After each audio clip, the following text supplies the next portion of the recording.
بسم الله الرحمن الرحيم.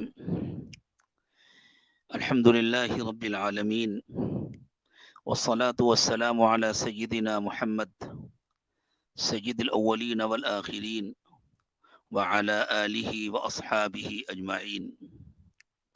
أما بعد، فأعوذ بالله من الشيطان الرجيم. بسم الله الرحمن الرحيم.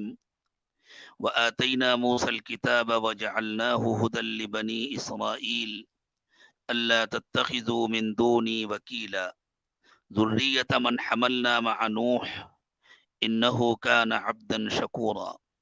وقضينا إلى بني إسرائيل في الكتاب لتفسدن في الأرض مرتين ولتعلن علوا كبيرا فإذا جاء وعد أولاهما بعثنا عليكم عبادا لنا أولي بأس شديد فجاسوا خلال الديار وكان وعدا مفعولا.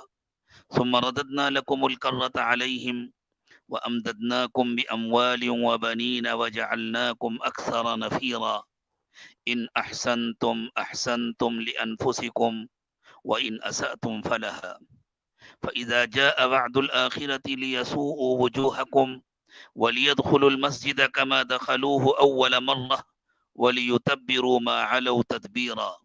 عسى ربكم أن يرحمكم وإن عدتم عدنا وجعلنا جهنم للكافرين حصيرا.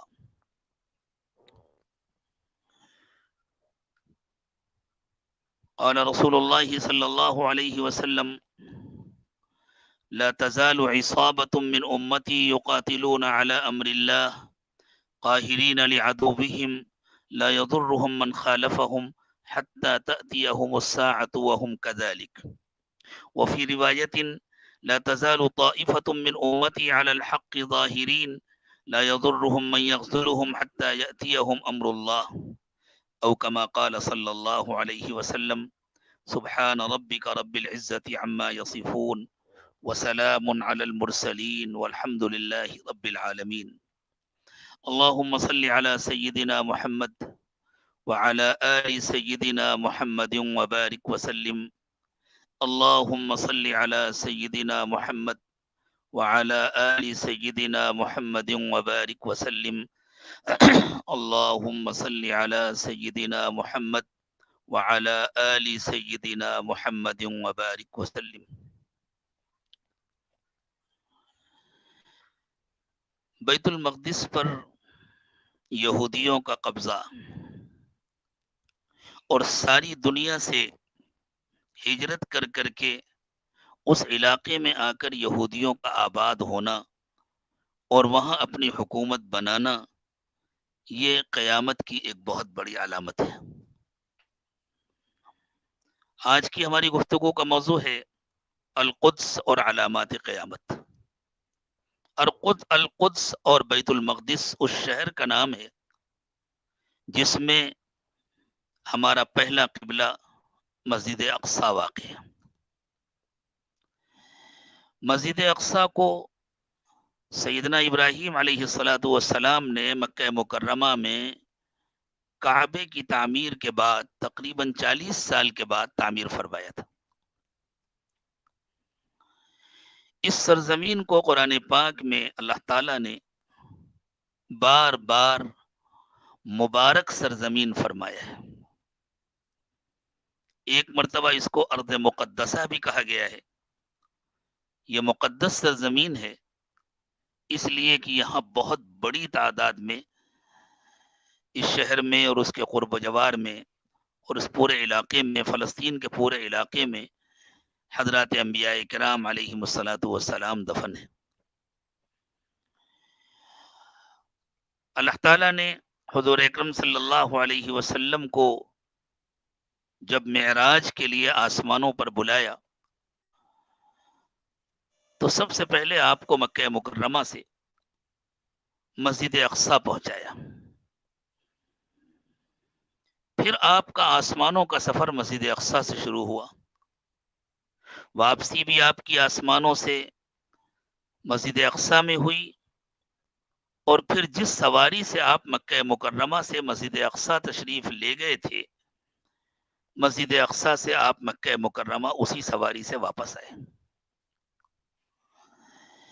مفسرین نے اس پر یہ نقطہ لکھا ہے کہ اللہ تعالیٰ چاہتے تو آپ کو مکہ مکرمہ سے سیدھے آسمانوں پر بلا لیتے اور پھر آسمانوں سے مکہ مکرمہ واپس پہنچا دیتے، اور اللہ چاہتے تو تمام انبیاء کرام علیہم الصلاۃ والسلام کو حرم مکی میں جمع فرما دیتے، جس طرح اللہ تعالیٰ نے انبیاء کرام علیہم الصلاۃ والسلام کو مسجد اقصی میں جمع فرمایا تھا تاکہ رسول اکرم صلی اللہ علیہ وسلم ان کی امامت فرمائیں۔ اگر اللہ چاہتے تو سب کو مکہ مکرمہ میں جمع فرما دیتے اور اللہ کے نبی صلی اللہ علیہ وسلم مکہ مکرمہ میں ان کی امامت فرماتے، لیکن چونکہ ہم سے پہلے کے اہل کتاب کا قبلہ تھا اور ہم سے پہلے کے اہل کتاب کا دینی مرکز تھا بیت المقدس، اور مسجد اقصی ان کا قبلہ تھی، تو اللہ تعالیٰ یہ پیغام دینا چاہتے تھے کہ اب ان قوموں کو معزول کر دیا گیا ہے اور اس قبلے کی امامت بھی اب رسول اکرم صلی اللہ علیہ وسلم کو عطا کر دی گئی ہے۔ جس طرح آپ مسجد حرام کے امام ہیں، اسی طرح آپ ہی مسجد اقصی کے امام ہیں۔ اب اصل مرکزیت مسجد حرام کو حاصل ہو رہی ہے، اصل مرکزیت کعبۃ اللہ کو حاصل ہو رہی ہے، اور پچھلا قبلہ منسوخ کر دیا گیا ہے، حتیٰ کہ اس پچھلے قبلے کے جتنے انبیاء کرام تھے علیہم الصلاۃ والسلام، ان سب کو مقتدی بنا کر کھڑا کیا گیا امام الانبیاء سیدنا محمد رسول اللہ صلی اللہ علیہ وسلم کے پیچھے۔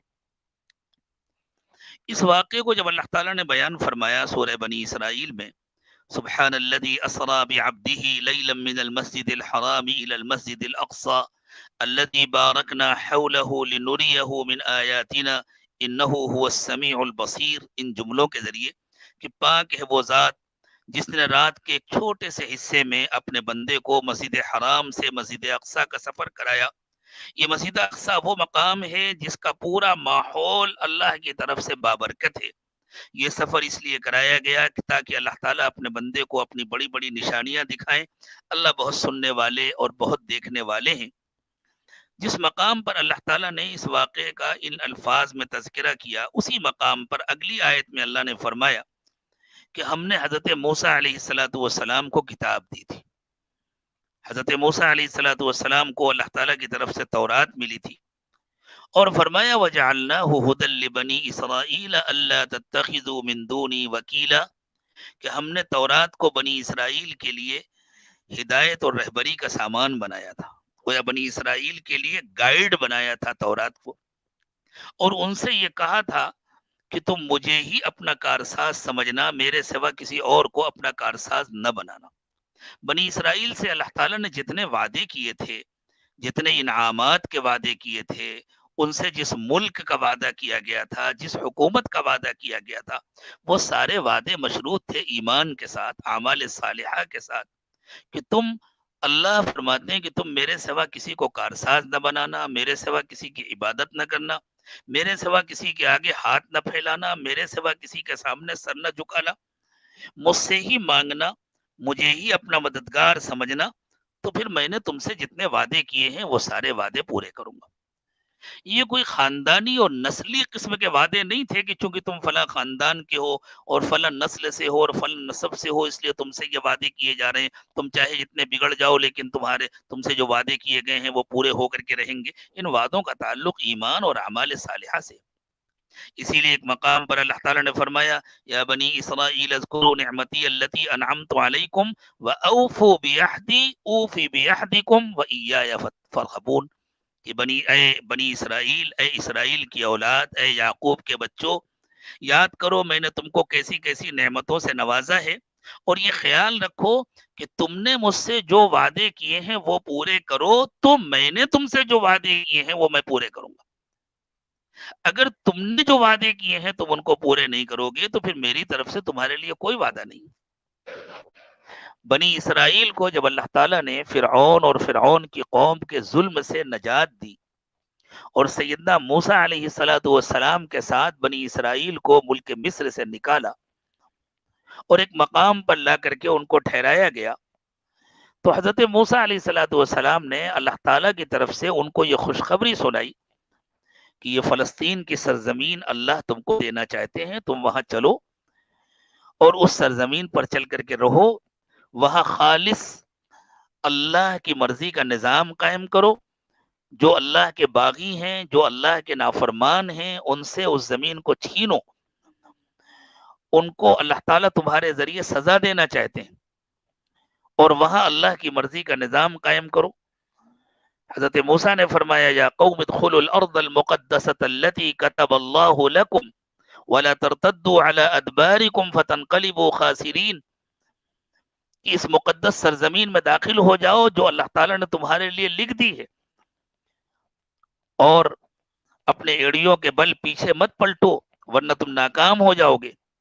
تو ان کی بزدلی کا اور ان کے ڈر کا یہ عالم تھا کہ انہوں نے حضرت موسیٰ علیہ الصلوۃ والسلام کو جواب دیا، قالوا یا موسیٰ ان فیہا قوما جبارین، موسیٰ وہاں بہت طاقتور لوگ رہتے ہیں، وہاں عمالقہ کی آبادی تھی، فلسطینیوں کی آبادی تھی، مختلف قومیں تھیں جو اس پورے علاقے میں بسی ہوئی تھی۔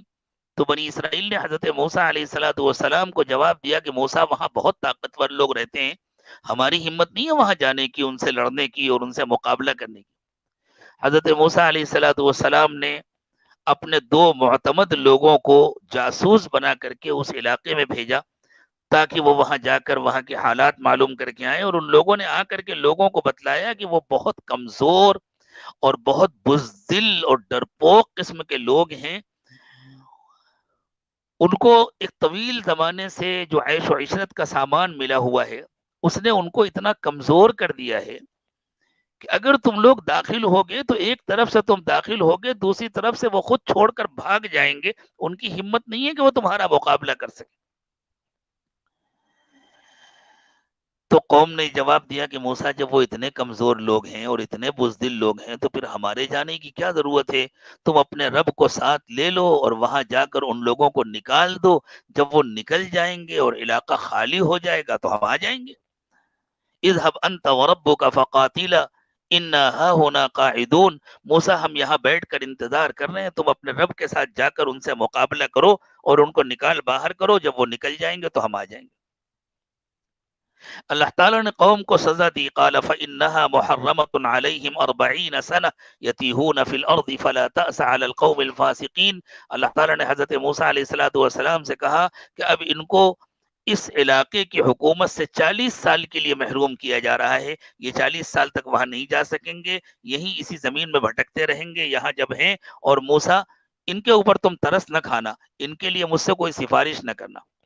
حتیٰ کہ اسی 40 سال کے عرصے میں سیدنا موسیٰ علیہ الصلوۃ والسلام کا انتقال ہو گیا۔ حضرت ہارون علیہ الصلوۃ والسلام کو تو پہلے ہی حضرت موسیٰ علیہ الصلوۃ والسلام کی زندگی میں ہی وصال ہو چکا تھا، پھر حضرت موسیٰ علیہ الصلوۃ والسلام کا بھی انتقال ہو گیا۔ بعد میں جو پیغمبر مبعوث ہوئے ان کے ساتھ میں ان لوگوں نے اس علاقے میں بسنے والوں سے جہاد کیا اور وہاں گئے اور فلسطین کے ایک بڑے علاقے پر ان لوگوں نے قبضہ کیا۔ لیکن ان سے غلطی ہوئی کہ قبضہ کرنے کے بعد بھی انہوں نے اللہ کا حکم پورا نہیں کیا۔ اللہ کی منشا یہ تھی کہ وہ وہاں جا کر ایک مضبوط اور متحد حکومت بناتے، ایک مضبوط طاقت بن کر کے وہاں رہتے، اور اس علاقے میں بسنے والے جو مشرک اور کفار ہیں ان کو وہ کمزور کرتے، ان کو وہ دباتے اور اللہ کا حکم نافذ کرتے۔ ان لوگوں نے یہ کیا کہ 12 قبیلوں نے پوری زمین کو 12 حصوں میں بانٹ لیا اور چھوٹے چھوٹے حصے لے کر کے الگ ہو گئے۔ جیسے اس زمانے میں بعض مسلمانوں کی چھوٹی چھوٹی حکومتیں ہیں، یہودیوں نے اپنا وہی تجربہ دہرایا ہے، بالکل اسی طرح سے بنی اسرائیل کے 12 قبیلوں نے 12 علاقوں میں اپنی چھوٹی چھوٹی الگ الگ حکومتیں بنا لی۔ اس کے نتیجے میں ان کی کوئی بھی حکومت مضبوط نہیں تھی، کوئی بھی حکومت طاقتور نہیں تھی، اور قریب میں مشرکین کی بڑی بڑی مضبوط اور طاقتور حکومتیں موجود تھیں۔ پھر ان لوگوں نے آپس میں لڑنا بھی شروع کر دیا، ان چھوٹی چھوٹی حکومتوں نے آپس میں ایک دوسرے سے الجھنا شروع کر دیا، آپس میں ایک دوسرے سے لڑنا شروع کر دیا، اور جو قریب کی مشرک حکومتیں تھیں انہوں نے یہ پالیسی اختیار کی کہ کسی ایک سے وہ دوستی کرتے اور ان کو سمجھاتے کہ دیکھو فلاں تمہارا مخالف ہے، ہم اس کے مقابلے میں تمہاری مدد کریں گے۔ ان کی مدد کر کے اس کو کمزور کرتے، پھر دوسرے کی مدد کر کے ان کو کمزور کرتے، اس طرح وہ مشرکین ان کو آپس میں لڑاتے تھے، حتیٰ کہ ایک وقت آیا کہ بنی اسرائیل کو یقین ہو گیا کہ اب یہ سارے مشرکین مل کر کے ہم کو اس علاقے سے بے دخل کر دیں گے، ہم کو نکال باہر کر دیں گے۔ ایک بہت بڑا مشرک بادشاہ تھا جالوت، اس نے پورے علاقے والوں کو متحد کیا، پورے علاقے والوں کو منظم کیا، اور آپس میں یہ طے کیا، وہ بنی اسرائیل اس زمانے کے مسلمان تھے کہ یہ مسلمان لوگ ہیں، انہوں نے آ کر کے ہمارے علاقے کا ماحول خراب کر دیا ہے، ان کو یہاں سے نکال باہر کر دینا چاہیے۔ ان لوگوں کے ساتھ، ان لوگوں کے اندر بھی آہستہ آہستہ بڑی خرابیاں پیدا ہو گئی تھیں، یہ کھلم کھلا شرک میں مبتلا ہو گئے تھے۔ بنی اسرائیل نے ان قوموں کے ساتھ رہ کر کے ان کی عادتیں، ان کے طور طریقے اپنا لیے تھے، وہ شرک کرنے لگے تھے، اخلاقی کمزوریاں پیدا ہو گئی تھیں، بے حیائی عام ہو گئی تھی، ہر طرح کی اخلاقی انارکی میں مبتلا ہو گئے تھے۔ تو جب ان لوگوں کو لگا کہ اب ہم کو اس پورے علاقے سے نکال دیا جائے گا، تو اس زمانے میں اللہ کے نبی تھے حضرت سموئیل علیہ الصلاۃ والسلام، یہ بنی اسرائیل کے جو 12 سردار تھے، یہ سب مل کر کے حضرت سموئیل علیہ الصلاۃ والسلام کے پاس آئے، اور آ کر ان لوگوں نے درخواست دی کہ حضرت ہم سب مل کر کے ایک متحدہ حکومت بنانا چاہتے ہیں، آپ کسی ایک کو بادشاہ مقرر کر دیجئے تاکہ ہم اس کی قیادت میں اپنے دشمنوں سے مقابلہ کر سکیں۔ اور یہ جو 12 آئے تھے، ان میں سے ہر ایک کو یہ امید تھی کہ بادشاہ تو مجھے ہی بنایا جائے گا، ہر ایک یوں سمجھتا تھا، اس لیے کہ سب اپنے اپنے قبیلے کے شیخ تھے نا، تو ہر شیخ کا یہ خیال تھا کہ بادشاہ تو مجھے بنایا جائے گا۔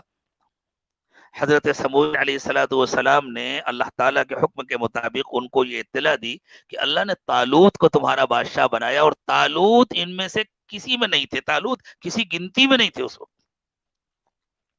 تو ان لوگوں نے اعتراض کیا کہ طالوت کے پاس تو دولت بھی نہیں ہے، اور طالوت کے پاس تو کوئی طاقت بھی نہیں ہے، طالوت کیسے بادشاہ ہو سکتا ہے؟ تو پیغمبر نے کہا کہ طالوت کو دولت کی ضرورت نہیں ہے، جب وہ بادشاہ بنیں گے تو تمہاری دولت ان کی دولت ہے۔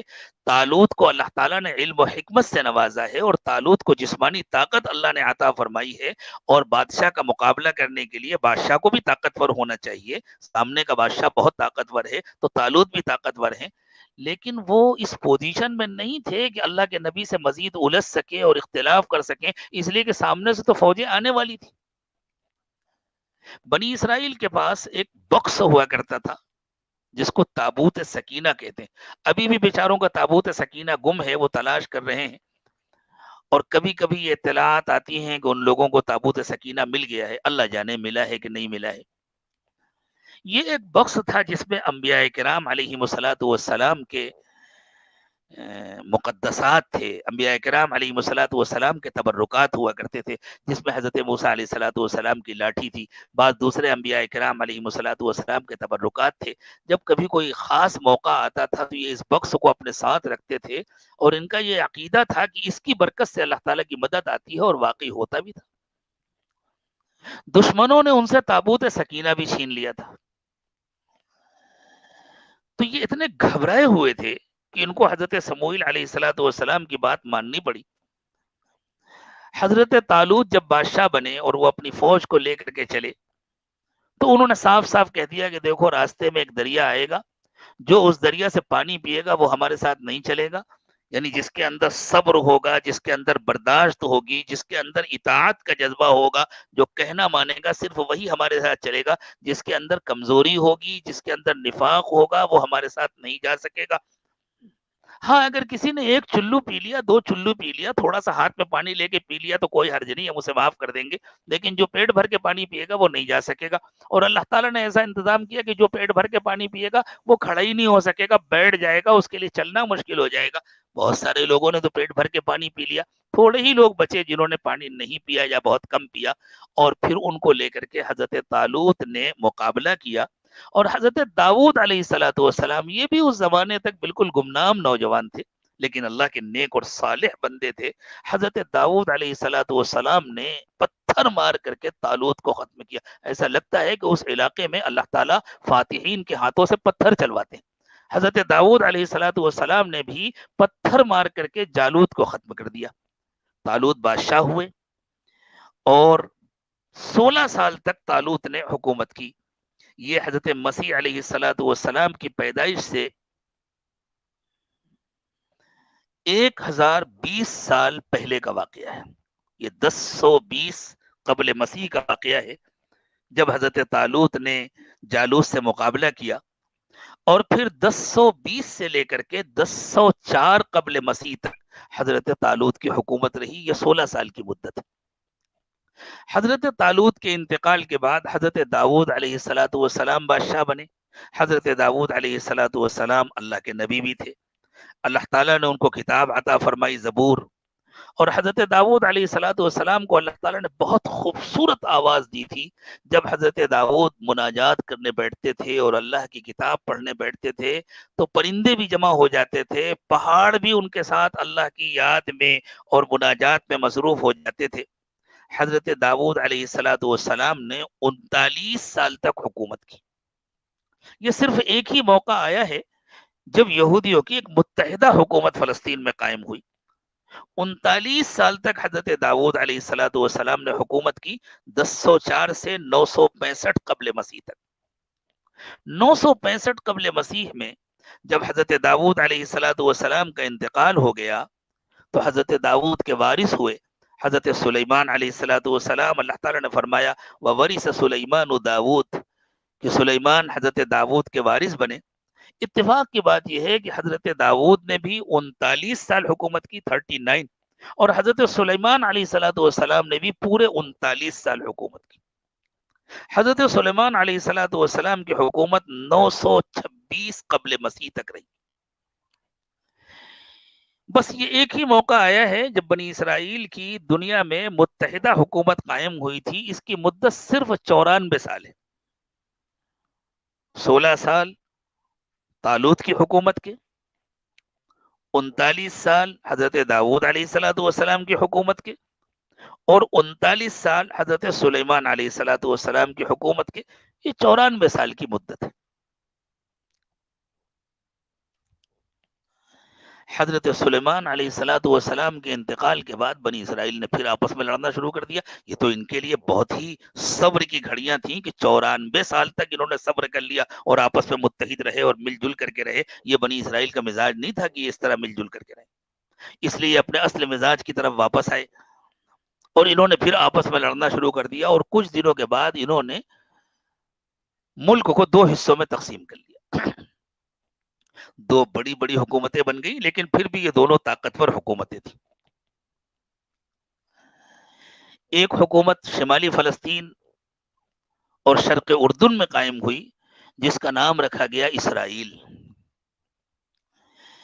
اسرائیل کا پایہ تخت سامریہ تھا.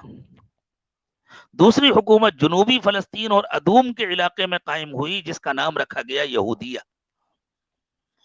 یہودیہ کا پایہ تخت یروشلم تھا جس کو بیت المقدس کہتے ہیں. یہ دونوں حکومتیں مسلسل آپس میں لڑتی رہیں. یہ دونوں مل جل کر کے نہیں رہے. اسرائیل نام کی جو حکومت تھی ان لوگوں کے اندر بہت جلدی بہت آزادی آ گئی. شرک بھی داخل ہو گیا، بے حیائی بھی عام ہو گئی، ہر قسم کی بد اخلاقیاں پیدا ہو گئیں، دین سے بالکل دور ہو گئے. حتیٰ کہ ان کے درمیان جو انبیاء کرام علیہم الصلوۃ والسلام مبعوث ہوئے وہ ان کی بات سننے کو تیار نہیں ہوتے تھے. انبیاء کرام علیہم الصلوۃ والسلام کو انہوں نے اپنے ہاتھوں سے قتل کرنا شروع کیا. بعد انبیاء کرام کو اپنے علاقوں سے نکال دیا، ان کو وارننگ دے دی کہ تم کو نبوت کرنا ہے تو یہاں سے باہر چلے جاؤ، ہم کو سمجھانے کی ضرورت نہیں، ہمارے پاس آنے کی ضرورت نہیں.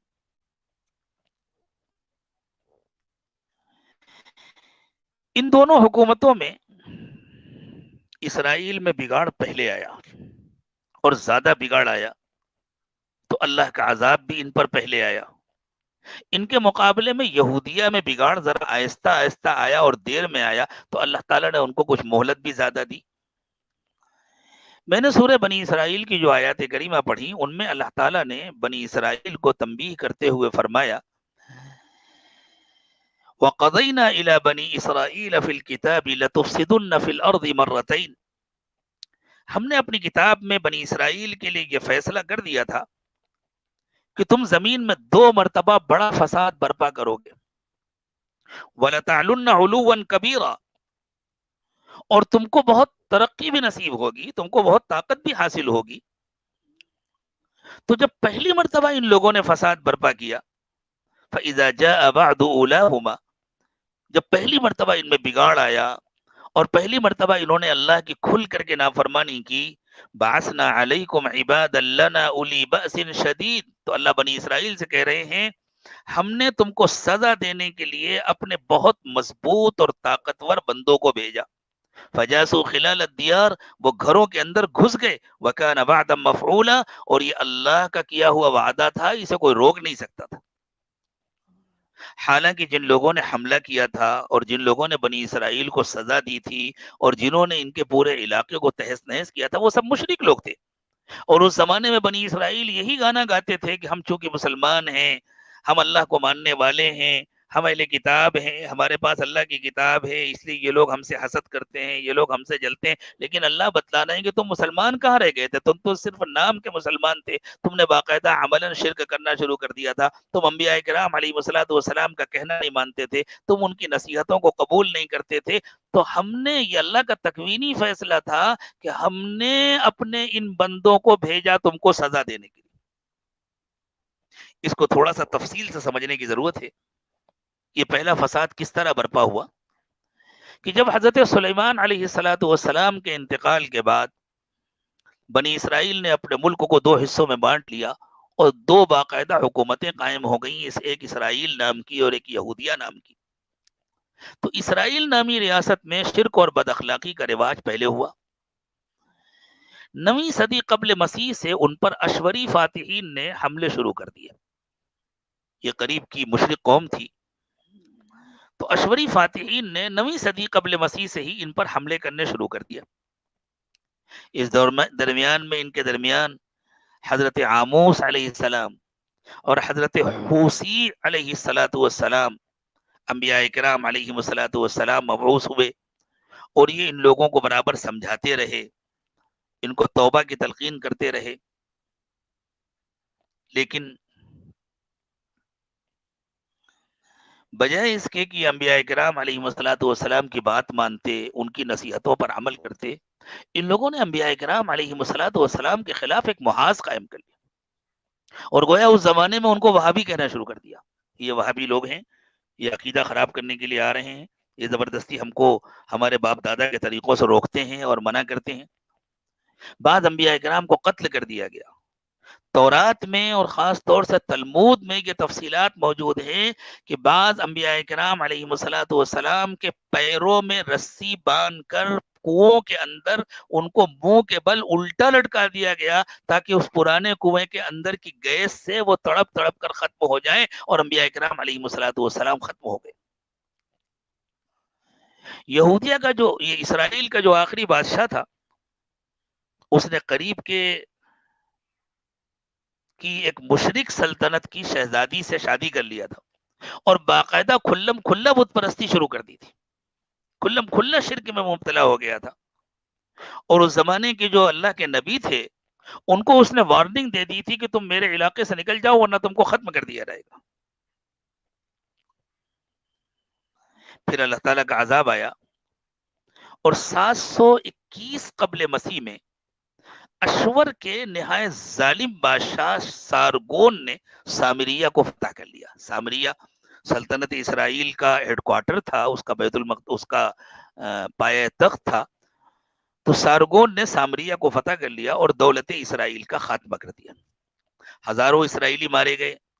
27,000 سے زیادہ با اثر اسرائیلیوں کو ملک سے نکال کر اشوری سلطنت کے مشرقی اضلاع میں تیتر بتر کر دیا گیا. یہ واقعہ حضرت سلیمان علیہ الصلوۃ والسلام کے انتقال کے 205 سال کے بعد پیش آیا. اور 205 سال کے بعد، حضرت سلیمان کے انتقال کے 205 سال کے بعد یہ جو اسرائیل نامی حکومت ختم ہوئی تو پھر یہ دوبارہ نہیں قائم ہو سکی. دوسری حکومت بچی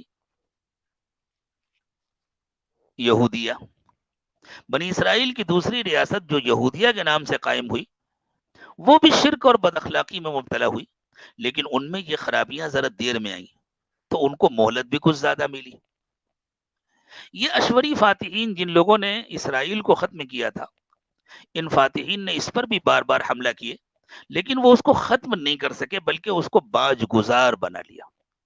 باج گزار ایسی حکومت کو کہتے تھے جو کسی حکومت کی ماتحتی قبول کر لے اور اس کو ٹیکس دے کہ ہم سال میں اتنا آپ کو دے دیا کریں گے، لیکن حکومت ہماری رہے گی، ہم اپنے حساب سے اپنے قوانین چلائیں گے، اپنے حساب سے رہیں گے، بس آپ کو اتنا ٹیکس دے دیا کریں گے۔ جیسے ہمارے یہاں ہندوستان میں نواب ہوا کرتے تھے انگریزوں کے زمانے میں، کہ وہ انگریزوں کو ٹیکس دے دیتے تھے، باقی اندرونی طور پر آزاد ہوتے تھے اور اپنی حکومت کرتے تھے۔ اس درمیان ان کے درمیان حضرت یسعیہ اور حضرت یرمیاہ علیہ السلام مسلسل اپنی کوششوں میں لگے رہے اور ان لوگوں کو بت پرستی سے اور بد اخلاقی سے منع کرتے تھے، لیکن ان لوگوں نے حضرت یسعیہ اور حضرت یرمیاہ علیہ السلام کی کوئی نصیحت نہیں سنی، ان کی بات نہیں مانی۔ تو 598 قبل مسیح میں بابل کے بادشاہ بخت نصر نے یروشلم سمیت پوری دولت یہودیہ کو مسخر کر لیا۔ اس نے باقاعدہ پوری دولت یہودیہ پر قبضہ کر لیا اور وہاں اپنا گورنر مقرر کر دیا، وہاں حکومت ہونے لگی، اور یہودیہ کے بادشاہ کو اپنے پاس قیدی بنا کر کے رکھا، یہودیہ کے بادشاہ کو گرفتار کر لیا۔ اس طرح یہودیوں کی حکومت ختم ہو گئی، لیکن ان کی آبادی باقی تھی، ان کے شہر باقی تھے، ان کی آبادی باقی تھی، وہ اپنے گھروں میں رہ رہے تھے، اپنے ان کے بازار تھے، ان کی تجارت تھی، ان کی حکومت ختم ہو گئی تھی۔ حکومت بخت نصر کی تھی۔ اس دوران ان میں حضرت یرمیاہ علیہ السلام موجود تھے۔ ان کی نصیحتوں کا اثر لینے کے بجائے بنی اسرائیل نے بخت نصر کے خلاف بغاوت کر دی، اور پھر بخت نصر نے 587 قبل مسیح میں یہودیہ کے تمام شہروں کی اینٹ سے اینٹ بجا دی، بالکل آبادیوں کو ختم کر دیا، مکانات کو گرا دیا، بیت المقدس کو پورے بیت المقدس کو ختم کر دیا، مسجد اقصی کو گرا دیا۔ اس وقت وہ مسجد اقصی کے نام سے نہیں تھا، وہ ہیکل سلیمانی کہا جاتا تھا۔ حضرت سلیمان علیہ السلام نے جو عبادت خانہ بنایا تھا اس کو گرا کر کے ختم کر دیا۔ اس کو بن کر کے 339 سال ہوئے تھے، اور یہودیوں کی بہت بڑی تعداد کو ان کے علاقوں سے نکال کر پورے ملک میں تیتر بتر کر دیا۔ اس طرح حضرت سلیمان علیہ السلام کے انتقال کے 339 سال کے بعد بنی اسرائیل مکمل غلام بن چکے تھے، اور ان کی اپنی کوئی حکومت باقی نہیں تھی۔ حتیٰ کہ حکومت تو دور کی بات ہے، ان کی کسی ایک جگہ پر باقاعدہ آبادی بھی نہیں تھی کہ اسے ایک علاقے میں آباد رہ گئے ہوں۔ ان حکمرانوں نے، ان فاتحین نے اپنے اپنے علاقوں میں لے جا کر کے ان کو تیتر بتر کر دیا تھا۔ یہ بنی اسرائیل کے اسیری کے سال کہے جاتے ہیں، تقریباً 150 سال ایسے گزرے، 100 سال تو پورے گزرے ہیں، لگ بھگ 150 سال گزرے۔ جس زمانے میں بیت المقدس کو بالکل تہس نہس کر دیا تھا اور ان کے خاندانوں کو لے جا کر کے بکھیر دیا تھا، منتشر کر دیا تھا اپنے ملک کے مختلف علاقوں میں، مختلف ضلعوں میں، کچھ لوگوں کو یہاں رکھا، کچھ لوگوں کو یہاں رکھا، ان فاتحین نے اس کا خیال رکھا تھا کہ یہ لوگ ایک جگہ پر نہ رہنے پائیں، تاکہ کبھی مل کر کے کوئی بغاوت نہ کر سکیں، کوئی ان میں جمعیت نہ قائم۔ اسی زمانے میں ان میں پیدا ہوئے حضرت عزیر علیہ السلام۔ ایک مرتبہ حضرت عزیر علیہ السلام سفر کرتے ہوئے بیت المقدس سے گزرے، اور پورا شہر تباہ پڑا ہوا تھا، کوئی آبادی نہیں تھی، چھتیں زمین پر پڑی ہوئی تھیں، پورا شہر مسمار ہو چکا تھا۔ اور حضرت عزیر علیہ السلام کو معلوم تھا کہ اللہ تعالیٰ نے وعدہ کیا ہوا ہے کہ ہم اس شہر کو دوبارہ بسائیں گے اور تم لوگوں کو یہاں دوبارہ پہنچائیں گے۔ تو اللہ تعالیٰ نے قرآن پاک میں حضرت عزیر علیہ السلام کا نام لیے بغیر اس واقعے کو ذکر فرمایا، او کالذی مر علی قریۃ وہی خاویۃ علی عروشها قال انا یحیی هذه اللہ بعد موتها فاماته اللہ 100 عام ثم بعثه قال كم لبثت قال لبثت يوما او بعض يوم قال بل لبثت 100 عام فانظر الى طعامك وشرابك لم يتسنه وانظر الى حمارك وَلِنَجْعَلَكَ آيَةً لِلنَّاسِ وَانظُرْ إِلَى الْعِظَامِ كَيْفَ نُنْشِزُهَا ثُمَّ نَكْسُوهَا لَحْمًا فَلَمَّا تَبَيَّنَ لَهُ قَالَ أَعْلَمُ أَنَّ اللَّهَ عَلَى كُلِّ شَيْءٍ قَدِيرٌ۔ اللہ تعالیٰ فرماتے ہیں ایک مثال دے کر کے کہ اس شخص کی مثال جو ایک بستی سے گزرا. مفسرین کہتے ہیں کہ یہ حضرت عزیر علیہ السلام تھے، اور وہ بستی بالکل برباد تھی، اجاڑ پڑی ہوئی تھی، اس کی چھتیں زمین پر تھیں. تو ان کو خیال آیا انا یحیی ہذہ اللہ بعد موتها، یہ شہر جو پورا برباد ہو چکا ہے، اس کو اللہ تعالیٰ دوبارہ کیسے زندہ کریں گے، اس کو دوبارہ کیسے بسایا جائے گا. فاماتہ اللہ 100 عام ثم بعثہ، تو اللہ تعالیٰ نے وہیں پر حضرت عزیر علیہ السلام کی جان نکال لی. ان کا انتقال ہو گیا. 100 سال وہ وہیں پڑے رہے، پورے 100 سال. اللہ تعالیٰ بنی اسرائیل کو اپنی قدرت دکھانا چاہتے تھے. حضرت عزیر علیہ السلام کو یہ دور بھی ملا، اور پھر حضرت عزیر علیہ السلام کو دوسرا دور بھی ملا جب بیت المقدس آباد ہو گیا، اور وہاں جا کر حضرت عزیر علیہ السلام وہاں کے، آج کی زبان میں گویا وہاں کے وزیر اوقاف بنے، وہاں کے تمام مذہبی امور کے ذمہ دار بنائے گئے حضرت عزیر علیہ السلام. 100 سال کے بعد وہ بیدار ہوئے، دوبارہ اللہ تعالیٰ نے ان میں جان ڈالی. قال کم لبثت، پوچھا عزیر کتنا وقت گزرا. قال لبثت یوما او بعض یوم، انہوں نے کہا کہ شاید پورا ایک دن گزرا ہے یا دن کا کچھ حصہ گزرا ہے. قال بل لبثت 100 عام، تمہیں پتہ نہیں ہے 100 سال گزر چکے ہیں. فانظر الى طعامك وشرابك لم يتسنه، ذرا اپنا کھانا اور پانی دیکھو خراب نہیں ہوئے.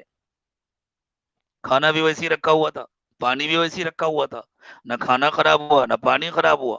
وانظر الى حمارك، اور ذرا اپنے گدھے کو دیکھو تو گدھے کا تو ہڈیوں کا صرف ڈھانچہ بچا تھا، سارا گوشت ختم ہو چکا تھا.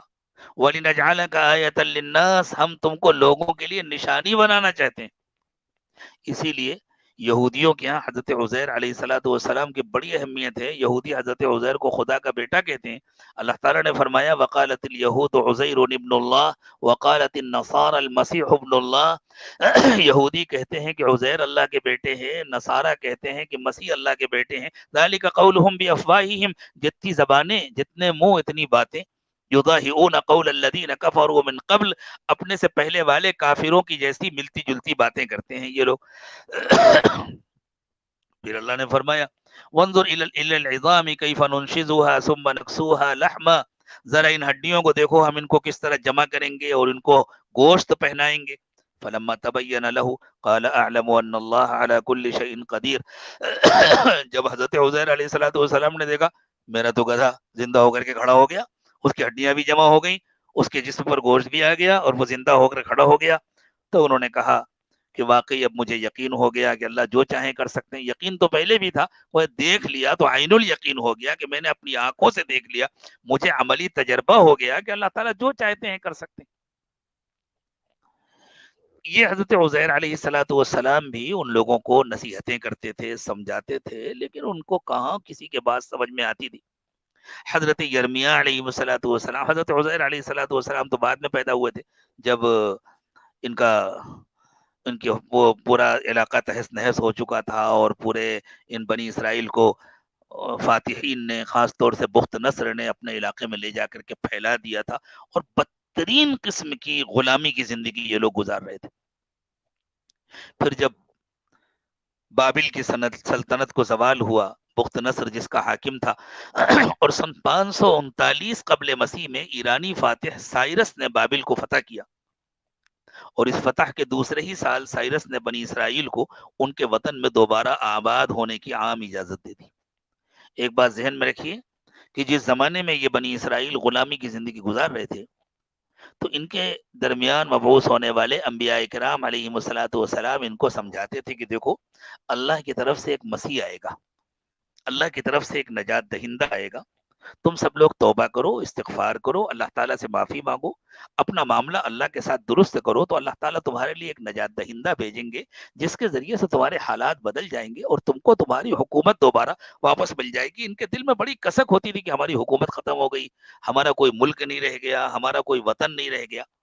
تو چونکہ ظالموں نے ان کو ان کے علاقے سے نکال دیا تھا، ان کی حکومت پر قبضہ کر لیا تھا، تو جب انبیاء کرام علیہ الصلوۃ والسلام ان کو بتلاتے تھے کہ اللہ کی طرف سے ایک مسیح آئے گا، ایک نجات دہندہ آئے گا، تو ان کو یہ خیال ہوتا تھا کہ وہ مسیح کوئی بادشاہ ہوگا، اس کے پاس بڑی فوج ہوگی، اس کے پاس بڑی طاقت ہوگی۔ آج تک یہودی اسی انتظار میں بیٹھے ہوئے ہیں کہ بہت بڑی طاقت کے ساتھ کوئی بادشاہ آئے گا، وہ ہمارا نجات دہندہ ہوگا۔ حضرت عیسیٰ علیہ الصلوۃ والسلام جب پیدا ہوئے تو ان لوگوں نے حضرت عیسیٰ علیہ الصلوۃ والسلام کو مسیح ماننے سے اسی لیے انکار کر دیا کہ حضرت عیسیٰ کے پاس کوئی فوج نہیں تھی، کوئی طاقت نہیں تھی، حضرت عیسیٰ بادشاہ نہیں تھے۔ جبکہ حضرت عیسیٰ علیہ الصلوۃ والسلام کی پیدائش سے بہت پہلے سے اللہ تعالیٰ نے مسلسل اپنی نشانیاں دکھانی شروع کی تھی تاکہ انہیں یقین ہو جائے کہ اللہ اپنی بڑی قدرت کا مظاہرہ کر رہے ہیں اور اللہ کا مسیح آنے والا ہے۔ چونکہ حضرت عیسیٰ سچے مسیح بن کر کے آئے تھے اور ان لوگوں نے حضرت عیسیٰ علیہ الصلوۃ والسلام کو اللہ کا مسیح نہیں مانا، تو ان پر اللہ کی یہ لعنت مسلط ہوئی کہ اب وہ جھوٹے مسیح کا انتظار کر رہے ہیں۔ وہ جھوٹا مسیح ہے المسیح الدجال، جس کو قتل کرنے کے لیے اللہ تعالیٰ سچے مسیح حضرت عیسیٰ علیہ الصلوۃ والسلام کو آسمان سے اتارے، اور اس کے لیے اللہ تعالیٰ نے جگہ بھی یہی مقرر کی ہے۔ وہ جھوٹا نبی بھی اسی علاقے میں آئے گا جس علاقے کو یہ اپنی میراث کی زمین کہتے ہیں، اور سچے نبی بھی اسی علاقے میں تشریف لائیں گے، اور پھر وہ سچے نبی اس جھوٹے نبی کو اپنے ہاتھوں سے قتل کریں گے، اور پھر اللہ کا دین غالب ہوگا، اللہ کی مرضی کی حکومت قائم ہوگی۔ تو جب 539 قبل مسیح میں ایرانی فاتح سائرس نے بابل کو فتح کیا، تو اس فتح کے دوسرے ہی سال سائرس نے بنی اسرائیل کو ان کے وطن میں دوبارہ آباد ہونے کی عام اجازت دے دی۔ اس کے بعد آہستہ آہستہ یہودیوں کے قافلوں نے یہودیہ کا رخ کرنا شروع کیا۔ سلطنت اسرائیل تو پہلے ختم ہو چکی تھی، اب یہودیہ کا رخ کرنا شروع کیا، اور ذہن میں رکھیے گا کہ بیت المقدس وہی ہے جہاں یہودیہ حکومت قائم تھی۔ لیکن اس درمیان میں اس علاقے میں جو ہمسایہ قومیں آ کر آباد ہو گئی تھی، جب جگہ خالی ہوئی تو وہاں کی جو قومیں آباد تھی ان لوگوں نے مزاحمت کرنی شروع کی۔ وہ ان کو یہاں بسنے نہیں دیتے تھے، وہ ان کو یہاں رہنے نہیں دیتے تھے کہ نہیں نہیں یہ مسلمان پھر سے آ گئے، ہم ان کو یہاں نہیں رہنے دیں گے، اپنے گاؤں میں نہیں رہنے دیں گے، اپنے علاقے میں نہیں رہنے دیں گے۔ پھر تقریباً 16 سال کے بعد 522 قبل مسیح میں دارا اول نے یہودیہ کے آخری بادشاہ کے پوتے زروبابل کو یہودیہ کا گورنر مقرر کر دیا۔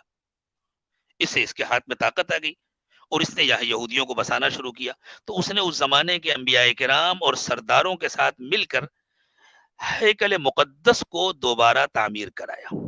حضرت سلیمان علیہ الصلوۃ والسلام نے جو ہیکل بنایا تھا، جو عبادت خانہ بنایا تھا، اس کو دوبارہ تعمیر کرایا۔ پھر 458 قبل وسیع میں ایک جلا وطن گروہ کے ساتھ حضرت عزیر علیہ الصلوۃ والسلام یہودیہ پہنچے، اور شاہ ایران نے اپنے ایک فرمان کے ذریعے حضرت عزیر علیہ الصلوۃ والسلام کو وہاں کے تمام مذہبی امور کا ذمہ دار بنا دیا۔ حضرت عزیر علیہ الصلوۃ والسلام کے پہنچنے سے یہودیوں کو بڑی خوشی ہوئی، اس لیے کہ حضرت عزیر علیہ الصلوۃ والسلام 100 سال تو دنیا سے جا کر کے انتقال کا 100 سال گزار کر کے اس کے بعد زندہ ہوئے تھے، اور پھر تشریف لائے تھے، تو بہت لمبی عمر پائی تھی۔ پچھلا دور بھی دیکھا تھا اور یہ دور بھی۔ تو حضرت عزیر علیہ الصلوۃ والسلام کا بڑا احترام تھا ان کے یہاں۔ حضرت عزیر علیہ الصلوۃ والسلام نے اپنی یادداشت سے، حضرت عزیر علیہ الصلوۃ والسلام تورات کے حافظ تھے، انہوں نے اپنی یادداشت سے تورات کو دوبارہ لکھا اور پھر تورات کے نسخے تیار کرائے، اور تورات پڑھانے کے لیے مدارس قائم کیے، مکاتب قائم کیے، مسجدیں بنوائیں، دارالقضاء قائم کیے، قاضیوں کو مقرر کیا۔ یہ پورا نظام حضرت عزیر علیہ الصلوۃ والسلام کے ذریعے قائم ہوا۔ پھر سن 445 قبل مسیح میں لخمیہ کے زیر قیادت ایک اور جلا وطن گروہ یہودیہ پہنچا، اور شاہ ایران نے لخمیہ کو یروشلم کا حاکم مقرر کر کے اس کی شہر پناہ تعمیر کرنے کی اجازت دی۔ شہر پناہ اس دیوار کو کہتے ہیں جو کسی شہر کے چاروں طرف بنا لی جاتی تھی اور شہر قلعہ نما ہو جاتا تھا تاکہ وہ محفوظ ہو جائے۔ اس طرح بیت المقدس دوبارہ آباد ہوا۔ یہ 150 سال کے بعد بیت المقدس دوبارہ آباد ہوا، اور پھر اللہ تعالیٰ نے ان لوگوں کو کافی مواقع دیے، پھر سے یہاں ان کی حکومت قائم ہو گئی۔ اور وہ مواقع کس طرح ملے؟ مورخین لکھتے ہیں کہ ایرانی سلطنت کے زوال کے بعد اور سکندر اعظم کی فتوحات اور پھر یونانیوں کے عروج سے یہودیوں کو سخت دھکا لگا۔ چونکہ ایرانی حکومت نے اور سکندر اعظم نے ان لوگوں کو کافی سہولتیں دی تھی اور ان کا علاقہ آباد کرا دیا تھا، ان کو دوبارہ بسنے کا موقع دیا تھا. پھر جب یونانیوں کا زمانہ آیا تو ان لوگوں نے پھر سے ان پر ظلم کرنا شروع کیا، پھر ان پر قبضہ کیا.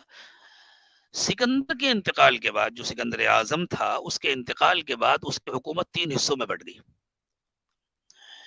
سکندر کے جانشینوں نے 198 قبل مسیح میں فلسطین پر قبضہ کر لیا. 175 قبل مسیح میں جب انٹوکس چہارم کا ظلم حد سے بڑھا، یہ جو اس بادشاہ تھا، سکندر کا جانشین تھا اور یونانی بادشاہ تھا، اس نے یہودی مذہب پر پابندی لگا دی، ختنے پر پابندی لگا دی، اور یہ حکم جاری کر دیا کہ جس کے گھر میں تورات کا نسخہ پایا جائے گا اس کو قتل کر دیا جائے گا. تو بجائے اس کے کہ یہودی اس ظلم سے دبتے اور ہتھیار ڈالتے، ان میں ایک زبردست تحریک پیدا ہوئی جس کو اس زمانے کا انتفاضہ کہہ سکتے ہیں، ایک عوامی تحریک پیدا ہوئی. تو 175 قبل مسیح میں جب انٹوکس چہارم کا ظلم حد سے بڑھا اور اس نے یہودی مذہب پر مکمل پابندی لگا دی، تو اس کے خلاف یہودیوں میں ایک زبردست مزاحمتی تحریک پیدا ہوئی. یہ بات ذہن میں رکھیے کہ اس زمانے کے جو یہودیوں کے شرفا سمجھے جاتے تھے، ان کا جھکاؤ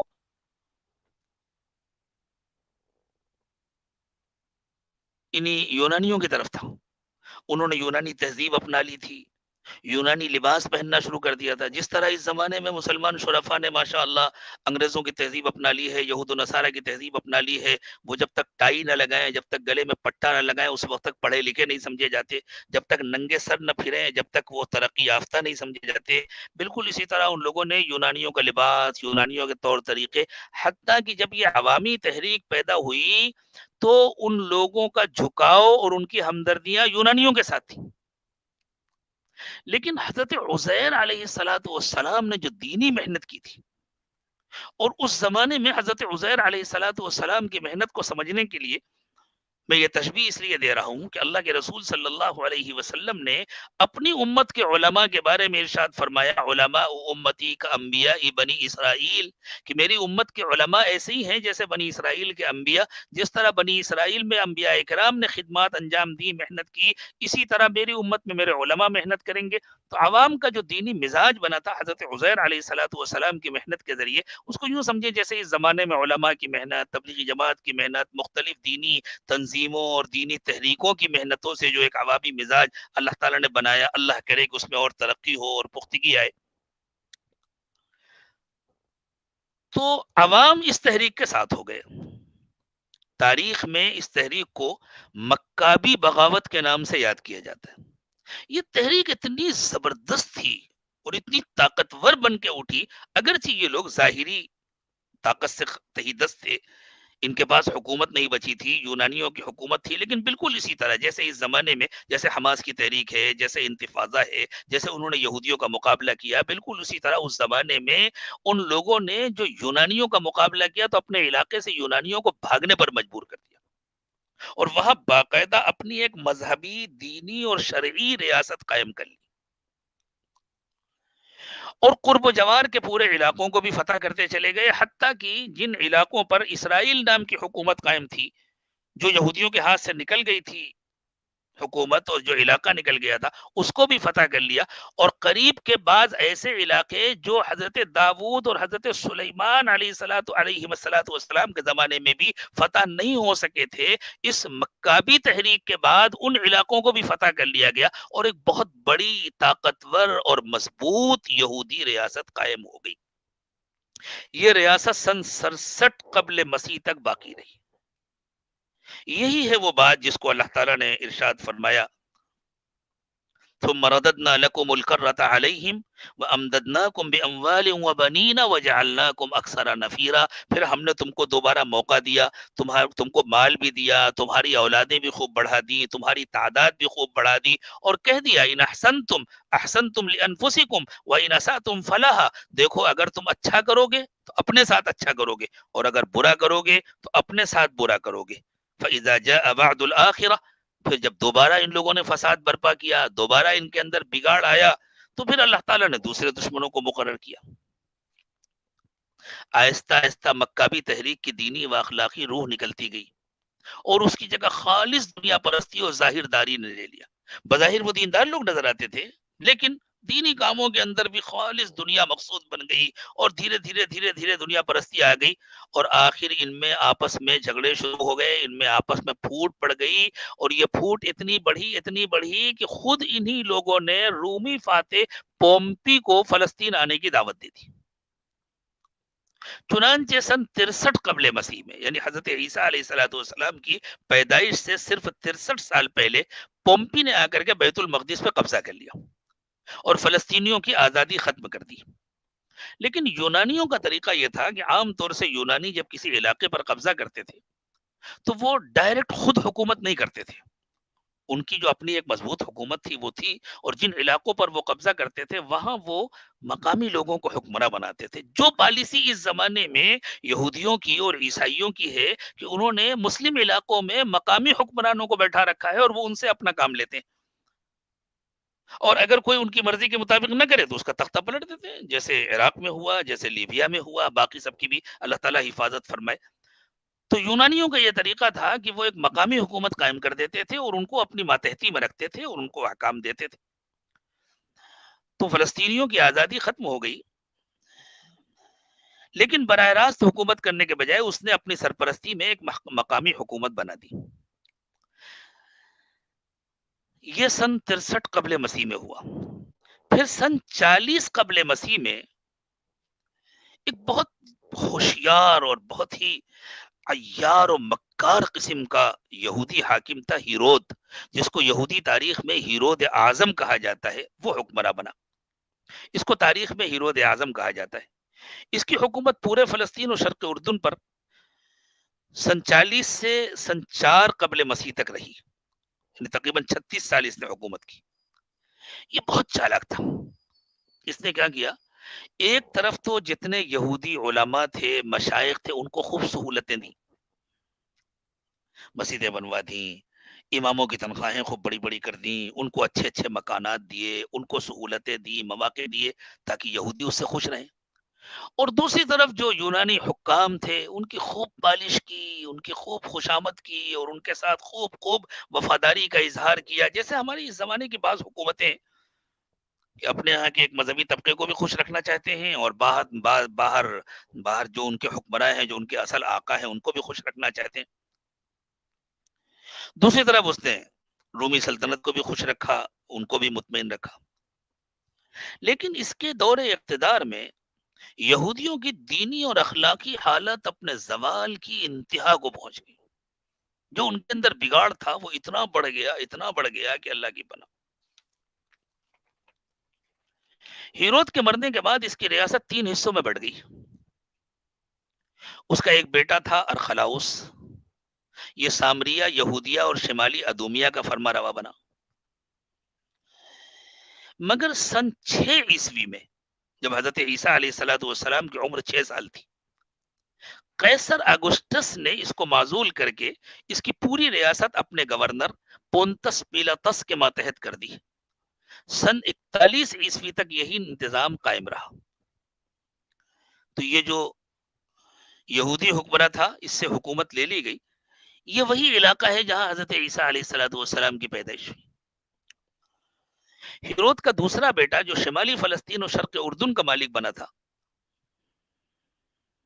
اس کے اخلاقی بگاڑ کا آپ اندازہ لگائیے کہ ایک رقاصہ تھی، ایک ناچنے والی عورت تھی، یہ اس پر فدا تھا۔ تو اس نے ایک شرط رکھی کہ اگر تم مجھے حاصل کرنا چاہتے ہو تو مجھے یحییٰ سے بہت پریشانی ہوتی ہے۔ حضرت زکریا علیہ السلام کے صاحبزادے حضرت یحییٰ علیہ السلام، اس نے کہا کہ یہ یحییٰ جگہ جگہ جاتے ہیں اور نصیحتیں کرتے ہیں اور میرے گاہکوں کو مجھ سے دور کرتے ہیں، میرے یہاں جو مجمع جمع ہوتا ہے وہ نہیں جمع ہو پاتا، ان کی وجہ سے جو مجمع جمع ہوتا تھا، تو اگر تم مجھے حاصل کرنا چاہتے ہو تو حضرت یحییٰ کو ختم کر دو۔ اس بادشاہ نے حضرت یحییٰ علیہ السلام کا سر قلم کیا اور اس کو تحفے میں اللہ کے نبی حضرت یحییٰ علیہ السلام کا سر پیش کیا. یہ یہودی بادشاہ تھا، ہیرود کا بیٹا تھا. اس نے حضرت یحییٰ علیہ السلام کا سر تحفے میں اس رقاصہ کو پیش کیا. تیسرا بیٹا فلپ جو کوہ ہرمون سے دریائے یرموت تک کے علاقے کا مالک ہوا، یہ اپنے باپ اور دونوں بھائیوں سے بڑھ کر رومی و یونانی تہذیب میں غرق تھا. سن 41 عیسوی میں رومیوں نے ان تینوں حکومتوں کو ایک کر کے ہیرود اعظم کے پوتے ہیرودا گرپا کو پورے علاقے کا حکمراں بنا دیا. اس شخص نے برسر اقتدار آنے کے بعد حضرت مسیح علیہ السلام کے پیرووں پر مظالم کی انتہا کر دی. اس وقت تک حضرت مسیح علیہ السلام آسمان پر اٹھائے جا چکے تھے، اور حضرت مسیح علیہ السلام کے جو پیروکار تھے، جو حضرت مسیح علیہ السلام کے حواری تھے، وہ لوگوں کو دین کی دعوت دیتے تھے، ان کو توبہ کی تلقین کرتے تھے. یہودیوں نے تو حضرت مسیح علیہ السلام کو قتل کرانے کی پوری کوشش کی تھی. یہ ارخلاؤس جو ہیرود کا بیٹا تھا اور جس کو ہٹا کر کے قیصر اگسٹس نے اپنا گورنر پونتس پیلاطس مقرر کر دیا تھا، اسی کی گورنری کے زمانے میں جب حضرت عیسیٰ علیہ السلام نے لوگوں کو دین کی دعوت دینی شروع کی، تو اس زمانے کے جتنے یہودی تھے، جو بڑے بڑے علماء تھے اور جو بڑے با اثر لوگ تھے یہودیوں کے، جو بڑے سردار تھے، ان سب نے حضرت عیسیٰ علیہ السلام کی مخالفت کی، اس لیے کہ وہ اس بات کو ماننے کے لیے تیار نہیں تھے. یہ کیسے مسیح ہو سکتے ہیں؟ ان کے پاس طاقت نہیں ہے، ان کے پاس اقتدار نہیں ہے، تو یہ کیسے مسیح ہو سکتے ہیں؟ اور نعوذ باللہ ان پر تو انہوں نے الزام لگایا تھا کہ یہ بغیر باپ کے پیدا ہوئے، تو پتہ نہیں ان کا کون باپ ہے، حضرت مریم کا کس سے تعلق تھا، نعوذ باللہ. اور ان لوگوں نے گورنر پر دباؤ ڈال کر کے حضرت عیسیٰ علیہ السلام کو قید کرا دیا تھا. اس زمانے کا ایک بہت مشہور ڈاکو تھا جس کا نام تھا بربا. تورات کی جو تشریحات ہیں، آج کل کے زمانے کی جو بائبل ہے، اور بائبل کے عہد نامہ قدیم میں یہ پورا واقعہ تفصیل کے ساتھ، عہد نامہ جدید میں یہ پورا واقعہ تفصیل کے ساتھ لکھا ہوا ہے. بربا بہت خطرناک قسم کا ڈاکو تھا، وہ بھی قید تھا، اور حضرت عیسیٰ علیہ السلام بھی قید تھے. یہودی چاہتے تھے کہ حضرت عیسیٰ علیہ السلام کو موت کی سزا دی جائے. یہ جو گورنر تھا پونتس پیلاطس، یہ حضرت عیسیٰ علیہ السلام کے اخلاق سے بہت متاثر تھا. یہ چاہتا تھا کہ کسی طرح مجھے موقع مل جائے اور میں حضرت عیسیٰ علیہ السلام کو چھوڑ دوں، آزاد کر دوں. جب ان کے تیوہار کا موقع آیا، ان کی سالانہ عید کا موقع آیا، اور اس زمانے کے رواج کے مطابق گورنر کو یہ اختیار ہوتا تھا کہ اس عید کے موقع پر خوشی میں کسی ایک ایسے مجرم کو آزاد کر دے جس کو موت کی سزا ہو چکی ہو. تو گورنر نے سوچا کہ یہ موقع اچھا ہے، اور اس نے یہودی علماء اور یہودی سرداروں کو بلا کر کے کہا کہ دیکھو، مجھے کسی ایک مجرم کو آزاد کرنے کا موقع ہے، تم لوگ مجھے یہ بتلاؤ کہ میں بربا ڈاکو کو چھوڑ دوں یا عیسیٰ ابن مریم کو چھوڑ دوں. اسے امید تھی کہ یہ لوگ کہیں گے کہ ٹھیک ہے عیسیٰ ابن مریم کو چھوڑ دو، بربا کو کیوں. ایک شخص نے بھی اختلاف نہیں کیا، سب نے بالاتفاق کہا بربا کو چھوڑ دو لیکن عیسیٰ ابن مریم کو نہ چھوڑو. یہ اس قوم کی بدبختی اور نالائقی کی انتہا تھی. اس سے زیادہ پھر اللہ تعالیٰ کی غیرت گوارا نہیں کر سکتی تھی. اس کے بعد جو دوسرا انقلاب آیا ہے اور یہ قوم وہاں سے اجاڑی گئی ہے، تو جب تک انگریزوں کے ذریعے سے اسرائیل کی حکومت نہیں قائم ہوئی، اس وقت تک یہودیوں کو دنیا کے کسی علاقے میں بھی اپنی حکومت بنانے کا موقع اللہ نے نہیں دیا. اور اس علاقے میں تو بسنے کا موقع ہی نہیں دیا گیا تھا، کبھی اس علاقے میں بسنے کا اس سے پہلے اللہ تعالیٰ نے موقع نہیں دیا تھا. یہ تو آخری موقع ہے جس میں ان کو جمع کیا گیا ہے تاکہ یہ دجال کا انتظار کرے اور پھر اللہ کی طرف سے ان کو سزا دی جائے.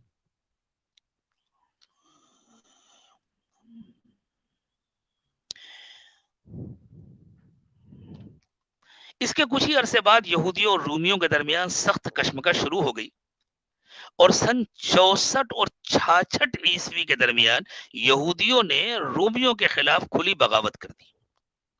سن 70 عیسوی میں روم کے بادشاہ ٹیٹس نے یروشلم پر حملہ کر کے اس کو تہس نہس کر دیا اور 1,33,000 آدمی قتل ہوئے، 67,000 گرفتار کر کے غلام بنائے گئے، ہزارہ لوگوں کو پکڑ پکڑ کر مصری کانوں میں کام کرنے کے لیے بھیج دیا گیا۔ اسی موقع پر مورخین نے لکھا ہے کہ ان کی جتنی خوبصورت اور دراز قامت لڑکیاں تھیں ان کو چن چن کر کے باندیا بنا لیا گیا، فاتحین نے آپس میں تقسیم کر لیا، اور ان میں جتنے کام کے لوگ تھے ان کو پکڑ پکڑ کر غلام بنا بنا کر کے لے گئے اور وہاں لے جا کر کے اپنے اپنے علاقوں میں، اپنے کھیتوں میں، اپنے مکانات میں کام پر لگا دیا گیا۔ اس کے بعد 2000 برس تک فلسطین پر یہودی اقتدار قائم نہیں ہو سکا اور یروشلم کا ہیکل مقدس آج تک تعمیر نہیں ہو سکا۔ کافی دنوں تک یہ شہر کھنڈر کی شکل میں رہا، پھر قیصر ہیڈریان نے بعد میں اس شہر کو دوبارہ تعمیر کیا، لیکن پھر اس کا نام بیت المقدس یا یروشلم رکھنے کے بجائے ایلیا نام رکھا گیا تھا۔ اسی لیے احادیث میں بیت المقدس کو ایلیا کے نام سے یاد کیا گیا ہے، اور اس میں بڑی مدت تک تو یہودیوں کو داخلے کی بھی اجازت نہیں تھی۔ اب ذہن میں رکھیے کہ ہیکل سلیمانی پہلی بار تعمیر ہونے کے بعد 339 سال کے بعد ختم ہو گیا، دوبارہ اس کی تعمیر تقریباً 65 سے 70 سال کے بعد ہوئی، اور پھر 600 سال پورے نہیں ہونے پائے اور اس کا نام و نشان ختم ہو گیا۔ یہ آخری مرتبہ یہودی کیوں جمع ہوئے اور اسرائیل کی حکومت کیوں قائم ہوئی اور اب دنیا میں کیا ہونے والا ہے، اس کے سلسلے میں 2-3 باتیں مزید سمجھنے کی ہیں۔ اللہ تعالیٰ نے یہودیوں کے بارے میں 2 فیصلے تو وہ کیے جن کا سورہ بنی اسرائیل کے ابتدا میں تذکرہ ہوا کہ ایک مرتبہ تم کو حکومت ملے گی، تم فساد برپا کرو گے، تم پر ظالموں کو مسلط کیا جائے گا، پھر ہم تمہیں دوبارہ موقع دیں گے سنبھلنے کا، سمجھنے کا، اگر تم سنبھل گئے، سمجھ گئے تو اچھی بات ہے، اور اگر تم نہیں سنبھلے تو ہم تمہیں دوبارہ سزا دیں گے، اور پھر دوبارہ اللہ تعالیٰ نے ان کو سزا دی۔ لیکن اس دوسری سزا کے بعد حضور اکرم صلی اللہ علیہ وسلم کے دنیا میں تشریف لانے کے بعد اللہ تعالیٰ نے یہودیوں سے فرمایا تھا عسیٰ ربکم ان یرحمکم، دیکھو ابھی بھی اس کی امید ہے کہ تمہارا رب تم پر رحم کرے۔ یہ ان کو آخری چانس دیا گیا تھا کہ وہ حضور اکرم صلی اللہ علیہ وسلم پر ایمان لے آئیں اور اپنی بغاوت سے، اپنے فساد سے توبہ کر لیں۔ لیکن اگر نہیں توبہ کرتے وَإِنْ عُدْتُمْ عُدْنَا، لیکن اگر تم پھر وہی کرو گے جو تم نے کیا تو ہم تمہارے ساتھ بھی وہی کریں گے جو ہم نے کیا۔ تو یہ 2 سزاؤں کے بعد اللہ تعالیٰ نے تیسری مرتبہ کے بارے میں فرمایا وَإِنْ عُدْتُمْ عُدْنَا، اور اگر تم نے پھر فساد کیا اور تم نے دنیا میں پھر زیادتی کی اور لوگوں پر ظلم کیا تو ہم پھر تم کو ایک مرتبہ ایسی سزا دیں گے، اور یہ سزا دنیا میں ہوگی۔ وَجَعَلْنَا جَهَنَّمَ لِلْكَافِرِينَ حَصِيرًا، اور ہم نے کافروں کے لیے جہنم کو برا ٹھکانہ بنایا ہے، وہ آخرت کی سزا بعد میں ہوگی، پہلے دنیا میں ہم سزا دیں گے۔ جس سورہ بنی اسرائیل کی ابتدائی آیات میں اللہ تعالیٰ نے اس کا تذکرہ کیا ہے، اسی سورہ بنی اسرائیل میں آگے چل کر اللہ تعالیٰ نے حضرت موسیٰ علیہ السلام کا تذکرہ کیا، اور اس کے بعد ارشاد فرمایا وَقُلْنَا مِن بَعْدِهِ لِبَنِي إِسْرَائِيلَ اسْكُنُوا الْأَرْضَ، اس کے بعد ہم نے بنی اسرائیل سے کہہ دیا تھا اب تم زمین میں رہو۔ اس سے مراد یہ کہ زمین کے مختلف علاقوں میں، کچھ یورپ میں رہے، کچھ امریکہ میں رہے، کچھ آسٹریلیا میں چلے گئے، اور کچھ پوری تاریخ میں یہودیوں کا سب سے اچھا دور وہ گزرا ہے جب انہوں نے مسلم حکومتوں میں آباد ہونے کا فیصلہ کیا، اسپین میں وہ رہے۔ خود یہودی مورخین کہتے ہیں کہ اس پوری تاریخ میں ہمارا سب سے اچھا دور مسلم اسپین میں گزرا ہے، ہم کو خوب پھلنے پھولنے کا موقع ملا، ہم کو خوب ترقی کرنے کا موقع ملا، حتیٰ کہ اسپین کے بادشاہوں نے تو یہودیوں کو وزارت تک دی ہوئی تھی۔ لیکن یہ قوم ہمیشہ سے اس کی عادت رہی کہ جس برتن میں کھاتی تھی اسی برتن میں سوراخ کرتی تھی۔ انہوں نے اسپین کے مشرکین کو مسلمانوں کے خلاف بھڑکایا تھا، اور وہاں اسپین کے عیسائیوں کو یہ سمجھایا تھا کہ تم تو توحید پرست لوگ ہو، تم تو ایک اللہ کو ماننے والے ہو، تم تو اللہ کے بیٹے کو پوجنے والے ہو، اور یہ تو مشرک لوگ ہیں، یہ تو نعوذ باللہ محمد صلی اللہ علیہ وسلم کے بتوں کی پوجا کرتے ہیں، محمد صلی اللہ علیہ وسلم کا بت بناتے ہیں اور پوجا کرتے ہیں۔ جب ان لوگوں نے اسپین پر قبضہ کر لیا اور قرطبہ وغیرہ کی مسجدوں کو آ کر کے دیکھا تو انہوں نے یہودیوں سے کہا کہ تم لوگ تو کہتے تھے کہ محمد صلی اللہ علیہ وسلم کے بت کی پوجا کرتے ہیں، ہمیں تو کوئی بت نظر نہیں آیا. تو انہوں نے کہا کہ تم لوگ بیوقوف سمجھتے ہو مسلمانوں کو، یہ گئے ہیں تو اپنے بت لے کر کے چلے گئے، یہ ہر مسجد میں تم کو ممبر نظر آتا ہے نا، یہ ممبر اصل میں پلیٹ فارم ہے، اسی کے اوپر تو بت رکھتے تھے محمد کا اور اس کو رکھ کر کے اس کی پوجا کیا کرتے تھے. خلافت عثمانیہ جو ترکوں کی خلافت تھی، جب اسپین سے یہ نکالے گئے اور بعض دوسرے یورپی ملکوں سے یہ نکالے گئے ہیں تو انہوں نے خلافت عثمانیہ میں پناہ لی، اور خلافت عثمانیہ میں یہ دونما کے نام سے جانے جاتے تھے. بظاہر انہوں نے اسلام قبول کر لیا تھا لیکن اندر سے چھپے ہوئے یہودی تھے، اور ان لوگوں نے سازش کر کے خلافت عثمانیہ کا بھی تختہ پلٹا اور اس کو بھی ختم کیا. تو ان کا ہمیشہ سے یہ طریقہ رہا ہے، جس نے بھی ان کے ساتھ بھلائی کی انہوں نے اس کے ساتھ برائی کی. حتیٰ کہ میں نے ہٹلر کا ایک بیان پڑھا کہ ہٹلر کہتا ہے کہ میں نے جب بھی کسی بڑی سازش کی تحقیق کی اور جب اس کی گہرائی میں جا کر کے دیکھا تو مجھے اس کے پیچھے کوئی نہ کوئی یہودی نظر آیا. مجھے نہیں معلوم کہ ہٹلر کی طرف منسوب یہ بیان کتنا سچ ہے، لیکن میں نے ایک جگہ پڑھا کہ ہٹلر نے یوں کہا تھا کہ میں چاہتا تو سارے یہودیوں کو ختم کر دیتا، لیکن میں نے سارے یہودیوں کو ختم نہیں کیا تاکہ بعد میں لوگوں کو معلوم ہو کہ میں نے یہودیوں کو یہ سزائیں کیوں دی تھی. یعنی لوگوں کو تجربہ ہو یہودی اپنی حرکت کرے. اللہ کے نبی صلی اللہ علیہ وسلم نے ارشاد فرمایا کہ سیدنا مسیح علیہ السلام جب تشریف لائیں گے، آسمان سے زمین پر اتریں گے اور اپنے ہاتھوں سے باب لد کے دروازے پر دجال کو قتل کریں گے تو اس وقت یہودی چھپے چھپے پھر رہے ہوں گے، کسی دیوار کے پیچھے چھپیں گے، کسی پتھر کے پیچھے چھپیں گے، کسی درخت کے پیچھے چھپیں گے. تو وہ دیوار، وہ پتھر، وہ درخت آواز دے کر کہے گا کہ اے اللہ کے بندے یہاں یہودی چھپا ہوا ہے، آ کر کے اس کا کام تمام کر دے. یہ اس بات کی علامت ہے کہ یہودیوں کے ظلم سے، ان کی سازشوں سے، ان کی مکاریوں سے انسان تو انسان، درخت، پتھر اور دیواریں بھی گویا پناہ مانگنے لگیں گی، عاجز آ جائیں گی، اور سب کو یہ یقین ہوگا کہ جب تک اس جرثومے کا خاتمہ نہیں ہوگا اس وقت تک دنیا میں امن قائم نہیں ہو سکتا، اس وقت تک دنیا سے ظلم کا خاتمہ نہیں ہو سکتا. لیکن اللہ کے نبی صلی اللہ علیہ وسلم نے فرمایا کہ صرف ایک درخت ہے غرقد، یہ ایک جھاڑی نما درخت ہوتا ہے، غرقد نہیں بتلائے گا. غرقد کے پیچھے اگر کوئی یہودی چھپے گا تو وہ بچ جائے گا، غرقد نہیں بتلائے گا. حضور نے فرمایا کہ اس لیے کہ غرقد یہودیوں کا درخت ہے، اور اسرائیل میں بہت بڑی تعداد میں، لاکھوں کی تعداد میں غرقد درخت لگائے گئے. اور اس موقع پر بھی معلوم ہوا کہ حماس کے راکٹوں سے پناہ لینے کے لیے وہاں کے فوجی غرقد کے پیچھے چھپتے تھے اور شاید اس میں وہ کچھ کامیاب بھی ہوتے تھے. اللہ جانے کی کیا وجہ ہے، غرقد کے اندر اللہ تعالیٰ نے کیا تاثیر رکھی ہے کہ جس میں وہ چھپ سکیں اور پناہ لے سکیں. تو ایک آخری بات جو اللہ نے فرمایا وَإِنْ عُدْتُمْ عُدْنَا، اگر تم دوبارہ ظلم کرو گے تو پھر ہم تمہارے ساتھ بھی یہی کریں گے. اس کے لیے اللہ تعالیٰ نے یہ طے کیا ہوا تھا کہ اس سرزمین پر یہ ایک مرتبہ اور جمع ہوں گے، لیکن اب کی جب جمع ہوں گے تو بس آخری انجام کے لیے جمع ہوں گے. دنیا کو پاک کرنے کے لیے، جس طرح دنیا کو دھو کر ختم کیا جاتا ہے، اسی طرح اس گندے عنصر سے، اس ناپاک عنصر سے دنیا کو پاک کرنے کے لیے اور آپریشن کر کے اس گندے عنصر کو نکال دینے کے لیے اللہ تعالیٰ نے ان کو یہاں اسرائیل میں جمع کیا ہوا ہے. تو اللہ نے فرمایا وَقُلْنَا مِن بَعْدِهِ لِبَنِي إِسْرَائِيلَ اسْكُنُوا الْأَرْضَ، ہم نے اس کے بعد بنی اسرائیل سے کہہ دیا کہ تم دنیا میں رہو. فَإِذَا جَاءَ وَعْدُ الْآخِرَةِ، جب بعد کا وعدہ آئے گا، جِئْنَا بِكُمْ لَفِيفًا، تو ہم تم سب کو اکٹھا کر کے لے آئیں گے. میں نے ایک عرب فاضل کے بیان میں ایک واقعہ سنا، اور انہوں نے اپنے کسی دوست کے حوالے سے یہ نقل کیا کہ 1948 میں جب اسرائیل کے قیام کا اعلان ہوا اور عراق میں ایک یہودی عورت تھی جس کی کوئی دکان تھی کسی چیز کی، جیسے بقالہ وغیرہ ہوتے، ایسی کوئی دکان تھی، بوڑھی عورت تھی. تو کوئی شخص گیا وہاں تو دیکھا کہ وہ بیٹھ کر کے رو رہی ہے. اور عراق میں بھی بہت بڑی تعداد میں یہودی آباد تھے، عراق میں تھے، یمن میں تھے، اردن میں تھے، دوسرے علاقوں میں تھے. تو سارے یہودی خوشیاں منا رہے تھے. تو اس شخص نے کہا اس عورت سے کہ آج تو یہودیوں کی خوشی کا دن ہے، سارے یہودی خوشی منا رہے ہیں، یہودیوں کی حکومت بن گئی ہے فلسطین میں اور تم رو رہی ہو.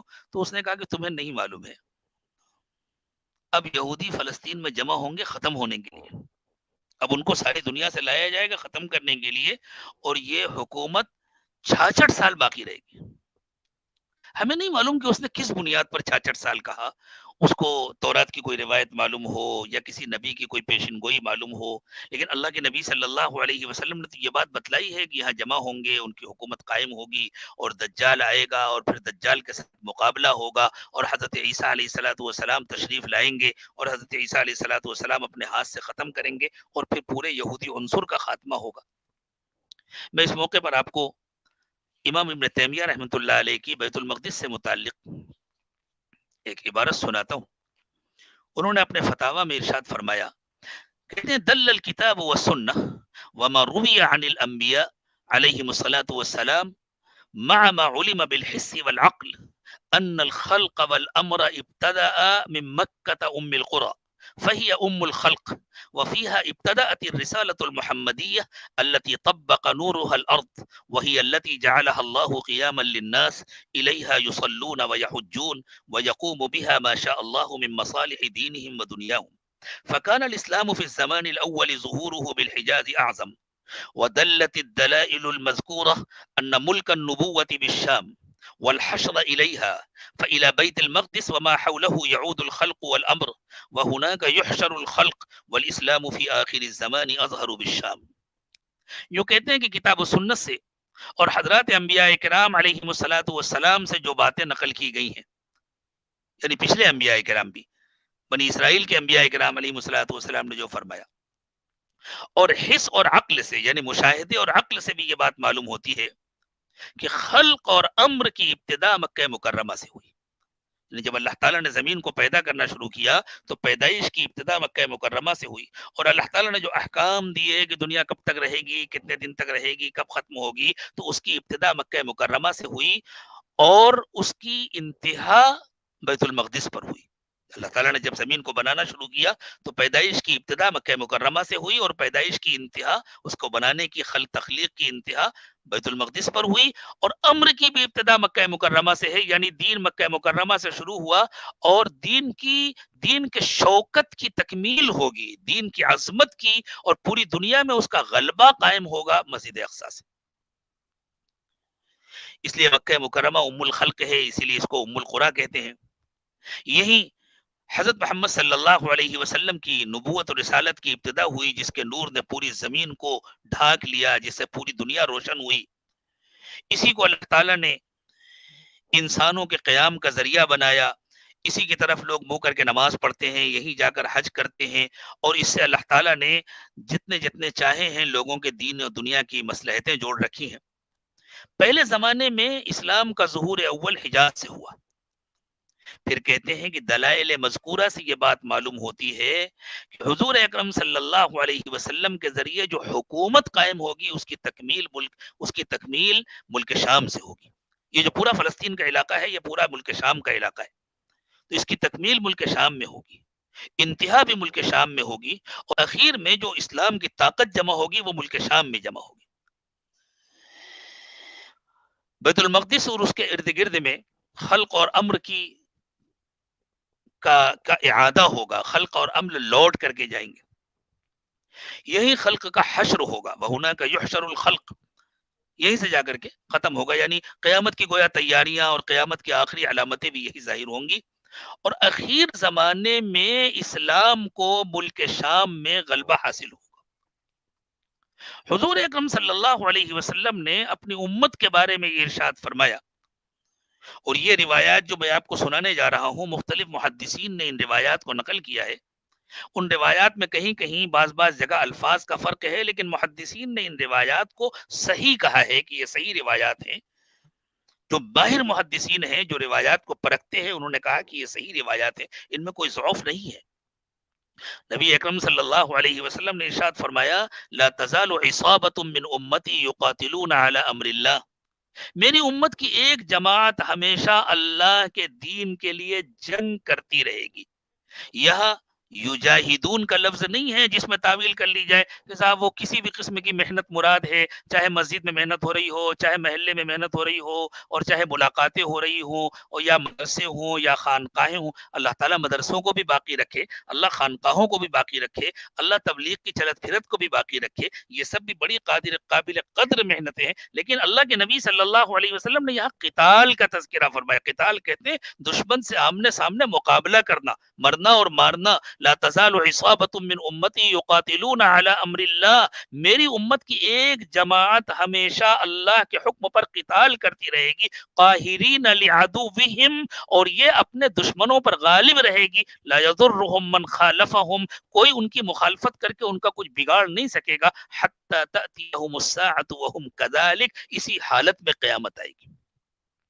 ایک دوسری روایت میں عصابتن کے بجائے طائفتن کا لفظ ہے، اور روایت یوں ہے لا تزال طائفۃ من امتی علی الحق، میری امت کی ایک جماعت ہمیشہ حق پر قائم رہے گی، ظاہرین، اور وہ غالب بھی رہے گی، لا یضرہم من یخذلہم حتی یأتیہم امر اللہ، ان کا ساتھ چھوڑ کر کے کوئی ان کا کچھ بگاڑ نہیں سکے گا۔ کوئی ان کو دہشت گرد کہے، کوئی ان پر پابندیاں لگا دے، کوئی ان کا ساتھ چھوڑ دے، کوئی ان کے خلاف پروپیگنڈا کرے، کوئی ان کے بارے میں باتیں بنائے، اس سے ان کا کوئی نقصان نہیں ہوگا، حتیٰ کہ اللہ کا فیصلہ آ جائے گا، یعنی دین کے مکمل غالب ہونے کا فیصلہ۔ حضرت مہدی تشریف لے آئیں گے، حضرت عیسیٰ تشریف لے آئیں گے، دجال کا خاتمہ ہو جائے گا اور دین غالب ہو جائے گا، اس وقت تک ایک جماعت مستقل رہے گی۔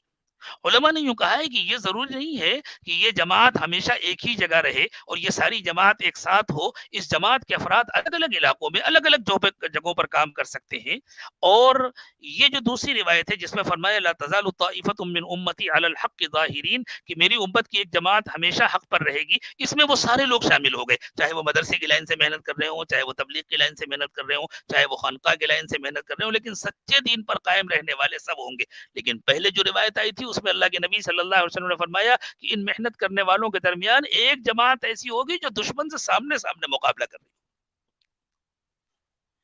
ایک موقع پر اللہ کے نبی صلی اللہ علیہ وسلم نے اور تفصیل کے ساتھ اس جماعت کا تذکرہ کیا، تو بعض صحابہ کرام نے یہ پوچھا کہ حضور ہمیں بتلا دیجئے کہ یہ جماعت کہاں ہوگی، اور اللہ کے نبی صلی اللہ علیہ وسلم نے مقام متعین کر کے بتلایا، جغرافیائی اعتبار سے مقام متعین کر کے بتلایا۔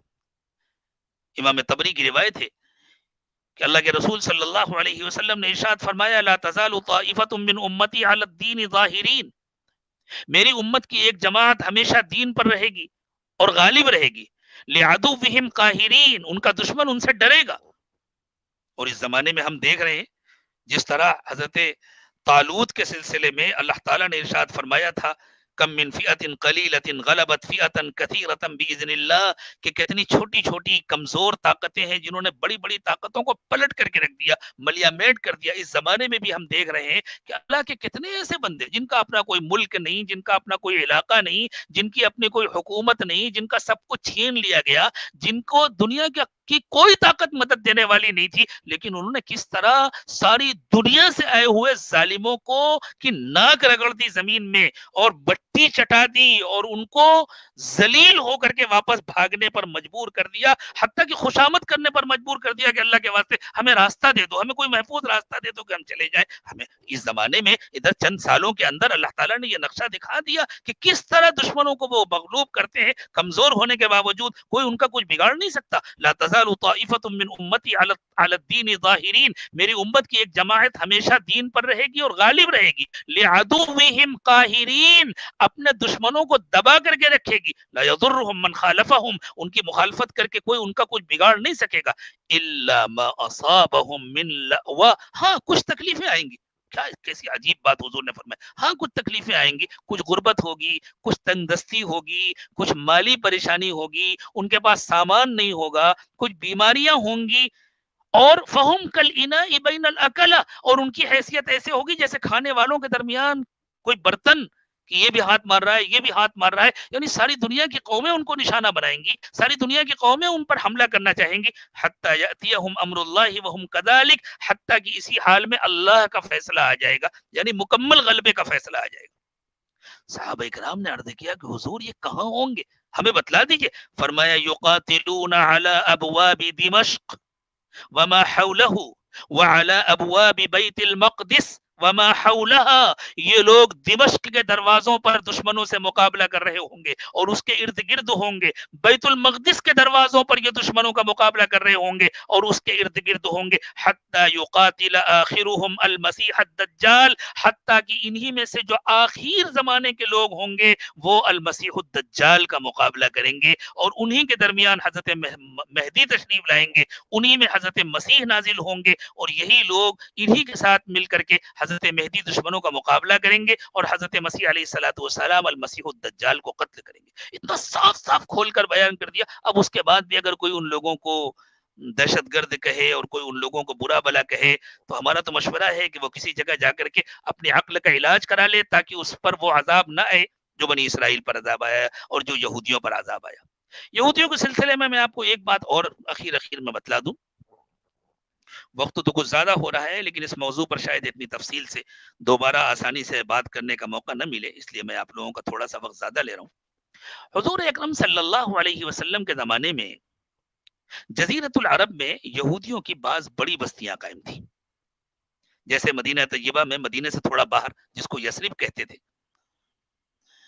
مدینے سے تھوڑا سا باہر یہودیوں کی آبادی تھی، اور ان لوگوں نے اپنی عادت کے مطابق ایک طرف ان لوگوں نے اللہ کے نبی صلی اللہ علیہ وسلم سے معاہدہ کر رکھا تھا کہ ہم مل جل کر کے رہیں گے، اور دوسری طرف انہوں نے چپکے چپکے مشرکین سے بھی پینگیں بڑھائی ہوئی تھیں اور مشرکین کو بھڑکاتے تھے کہ تم آؤ اور مدینے پر حملہ کرو۔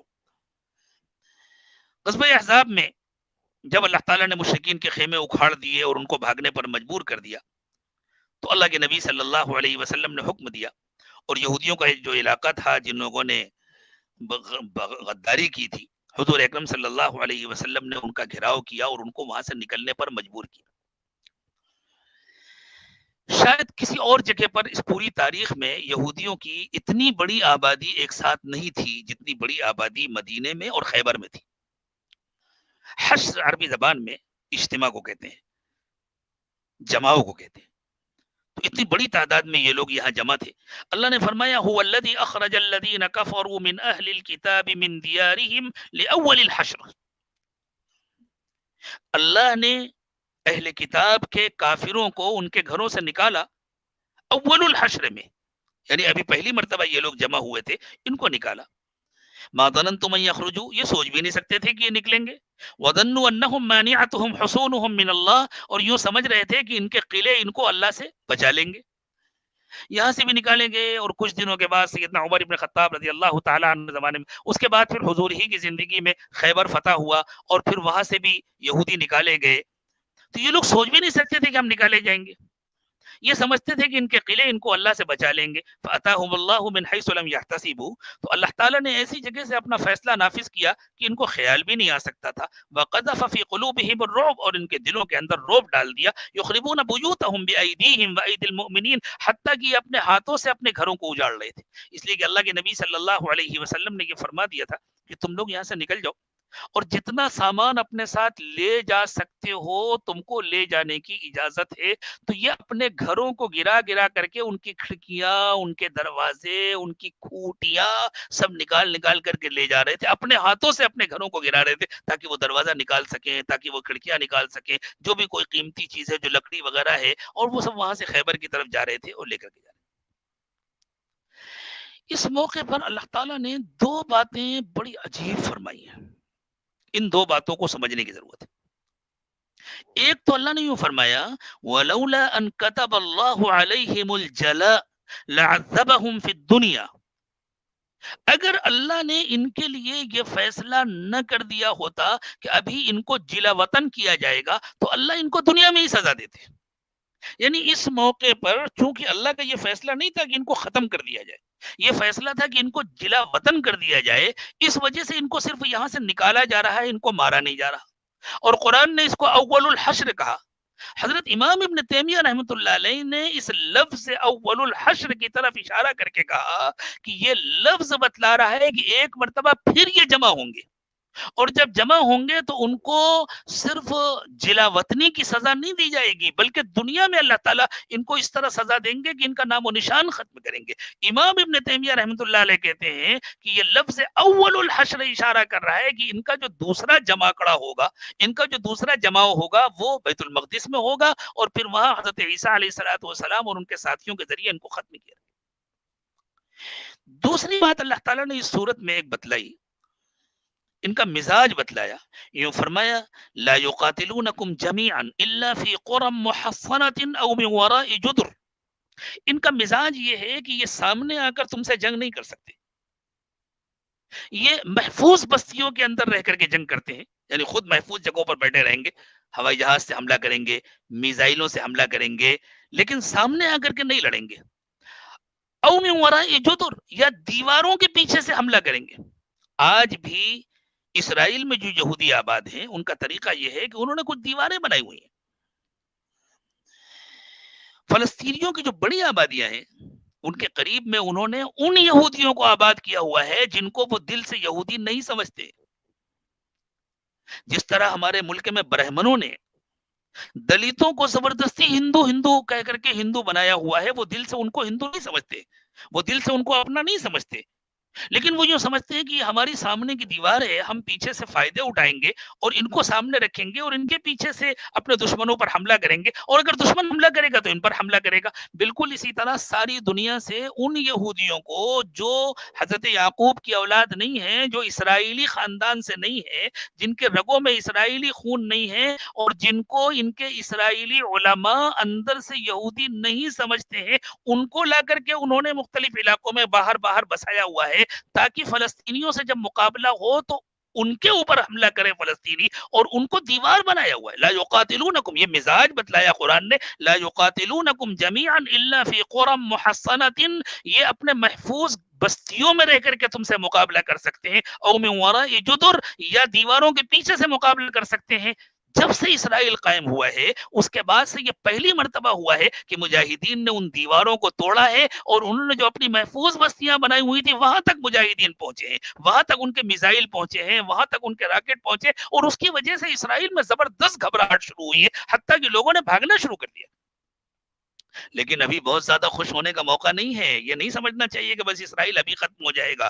ابھی تو ان کو اپنے زعم کے مطابق مسجد اقصیٰ کو بھی کسی بھی قیمت پر گرا کر کے ہیکل سلیمانی بنانا ہے، اور وہ دجال کا انتظار کر رہے ہیں، المسیح الدجال آئے گا اور اس کے ساتھ آخری مقابلہ ہوگا، جس میں اللہ تعالیٰ جس کو جتنا چاہیں گے حصہ عطا فرمائیں گے۔ ضرورت اس بات کی ہے کہ ہم دین پر صحیح طور پر عمل پیرا ہوں، ہم اپنا تعلق اللہ کے ساتھ مضبوط کریں، اور ہم اپنے بھائیوں کی جتنی ہو سکے مدد کریں، دعاؤں کے ذریعے ان کی مدد کریں، اللہ سے مانگ کر کے ان کی مدد کریں، جو بھی اخلاقی طور پر مدد کا طریقہ ہو ہم ان کی مدد کریں۔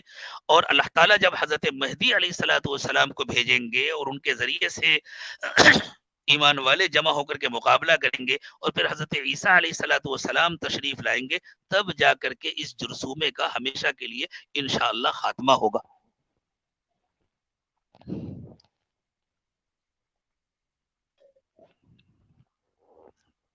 اور تب بیت المقدس آزاد ہوگا۔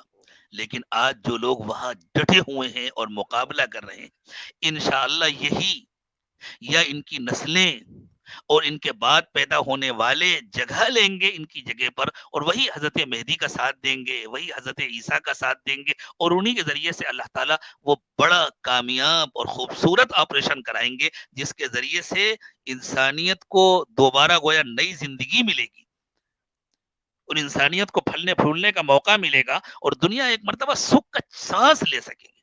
ہمیں امید ہے انشاءاللہ کہ ہمارے ملک کا بھی اس میں بہت اہم کردار ہوگا۔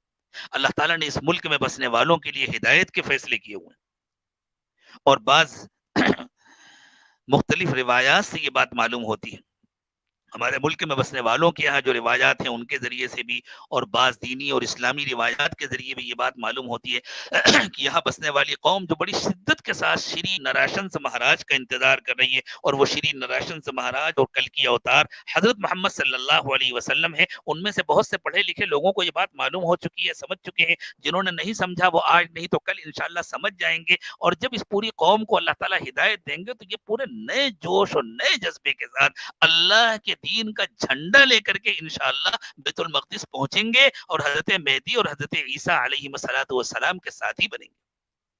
ہمارا کام یہ ہے کہ ہم اس ملک میں اچھا کردار ادا کریں، انسانوں کی خدمت گزار بنیں، اور خاص طور سے اس وقت جو ملک کے حالات ہیں اس میں ہمیں اللہ تعالیٰ نے موقع دیا ہے کہ ہم زیادہ سے زیادہ انسانوں کی خدمت کریں، اپنا تعلق اللہ کے ساتھ مضبوط کریں، اور اسلام کے سلسلے میں جو غلط تصور ہے، جو غلط تصویر ان کے سامنے پیش کی گئی ہے، ہم اس کے مقابلے میں صحیح اسلامی اخلاق کی تصویر پیش کریں، اور آنے والے مہمانوں کے ہم میزبان بنیں۔ اگر ہم اس میں کامیاب ہو گئے انشاءاللہ تو ہم دنیا میں جہاں کہیں بھی رہیں، اور ہمیں حضرت مہدی کا زمانہ ملے یا نہ ملے، لیکن انشاءاللہ ہم حضرت مہدی کے ساتھیوں میں، اور حضرت مہدی جس کام کی تکمیل کے لیے آئیں گے انشاءاللہ اس کام کے کرنے والوں میں شامل ہو جائیں گے۔ اور اگر ہم صرف باتیں بناتے رہے اور صرف انتظار کرتے رہے اور اپنے حصے کا کام نہیں کیا، تو ڈر ہے کہ کہیں اللہ تعالیٰ ہمیں بھی اسی طرح محروم نہ کر دے جس طرح اللہ تعالیٰ نے بد اخلاق و بد کردار یہودیوں کو محروم کیا۔ اللہ تعالیٰ اس محرومی سے ہم سب کی حفاظت فرمائے، اللہ ہم سب کو اپنا سچا پکا تعلق نصیب فرمائے۔ وہاں جن لوگوں نے مورچے سنبھالے ہوئے ہیں اور جو سامنے سامنے مقابلہ کر رہے ہیں، اللہ تعالیٰ ان کی مدد فرمائے، نصرت فرمائے، اور ہم سب کو اللہ تعالیٰ پوری دنیا میں مظلوموں کی مدد کرنے والا اور ظالموں کا ہاتھ روکنے والا بنائے۔ ظلم سے نفرت کرنے کی اللہ ہمیں توفیق عطا فرمائے، اور مظلوموں سے محبت کرنے کی اللہ تعالیٰ ہمیں سعادت نصیب فرمائے۔ اب انشاءاللہ توبہ اور بیعت کے کلمات پڑھائے جائیں گے۔ پورے ملک میں بہت سی جگہوں سے پیغامات آتے رہے کہ ہم بیعت کرنا چاہتے ہیں، سلسلے میں داخل ہونا چاہتے ہیں، تو ان سے یوں کہا گیا تھا۔ اور جن لوگوں نے آج کے اس پروگرام کا انتظام کیا ہے ان کی طرف سے بھی درخواست آئی کہ بہت سارے لوگ سلسلے میں داخل ہونا چاہتے ہیں، اس لیے آخر میں توبہ کے کلمات پڑھا دیے جائیں۔ تو انشاءاللہ توبہ اور بیعت کے کلمات پڑھائے جائیں گے۔ اس کو ایک رسمی سا عمل نہ سمجھیں، بلکہ سچی پکی توبہ کا ارادہ کریں کہ ہم اللہ تعالیٰ کے ساتھ اپنا معاملہ ٹھیک کر رہے ہیں، اب تک جو گناہ ہوئے ان سب سے سچی پکی توبہ کر کے انشاءاللہ آئندہ خالص تقوی کی زندگی گزاریں گے، اپنے بڑوں کا کہنا مانیں گے، اللہ کے حکم کے مطابق نبی اکرم صلی اللہ علیہ وسلم کی سنتوں کے مطابق زندگی گزاریں گے۔ توبہ کے کلمات کو ساتھ ساتھ پڑھیں۔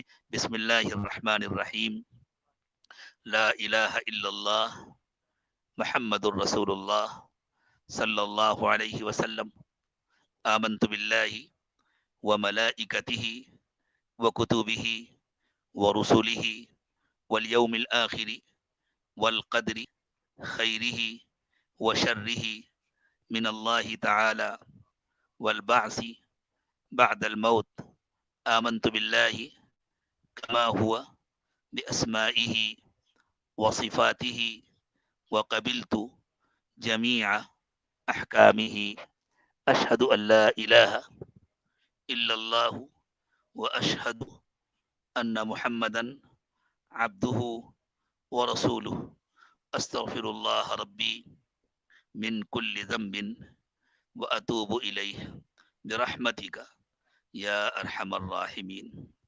ہمارے بزرگوں نے جو معمولات بتلائے ہیں ان کو بھی غور سے سن لیں اور پھر ان کی پابندی کریں۔ معمولات کی جتنی پابندی کریں گے، گناہوں سے جتنا بچیں گے، تقوی کا اہتمام کریں گے، انشاءاللہ اتنا جلدی فائدہ ہوگا۔ اللہ اپنی ولایت عطا فرمائیں گے۔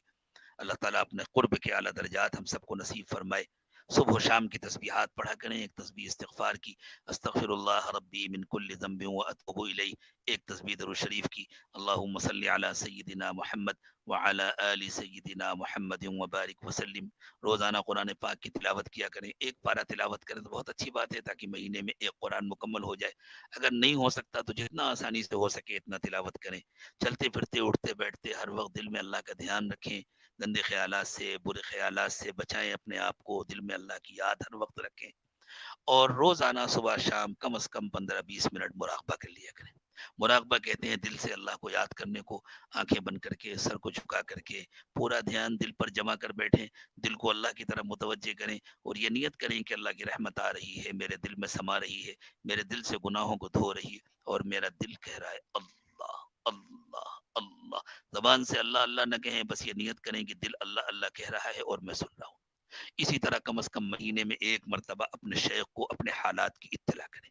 بہت لمبا چوڑا خط لکھنے کی ضرورت نہیں ہے، جو حالات ہیں، گناہوں سے کتنا بچ رہے ہیں، معمولات کی کتنی پابندی ہو رہی ہے۔ اگر کوئی بیماری ہے تو بیماری کی تفصیل لکھنے کی ضرورت نہیں، لکھ دیں کہ طبیعت ٹھیک نہیں ہے دعا کریں۔ اگر کوئی پریشانی ہے تو لکھ دیں کچھ پریشانی ہے دعا کریں، اس لیے کہ تفصیلات تو اللہ تعالیٰ جانتے ہیں، اور قبول تو اللہ کو کرنا ہے، اللہ کو سب کچھ معلوم ہے۔ دعا سے پہلے تھوڑی دیر مراقبہ کر لیں، آنکھیں بند کر لیں، سر کو جھکا لیں، دنیا اور دنیا میں جو کچھ بھی ہے اس سب سے ہٹ کٹ کر اللہ کی یاد میں کھو جائیں، اور یہ نیت کریں کہ اللہ کی رحمت آ رہی ہے، میرے دل میں سما رہی ہے، میرے دل سے گناہوں کو دھو رہی ہے، اور میرا دل کہہ رہا ہے اللہ اللہ اللہ۔ زبان سے اللہ اللہ نہ کہیں، بس یہ نیت کریں کہ دل اللہ اللہ کہہ رہا ہے اور میں سن رہا ہوں۔ مرد بھی مراقبہ کریں، خواتین بھی مراقبہ کریں۔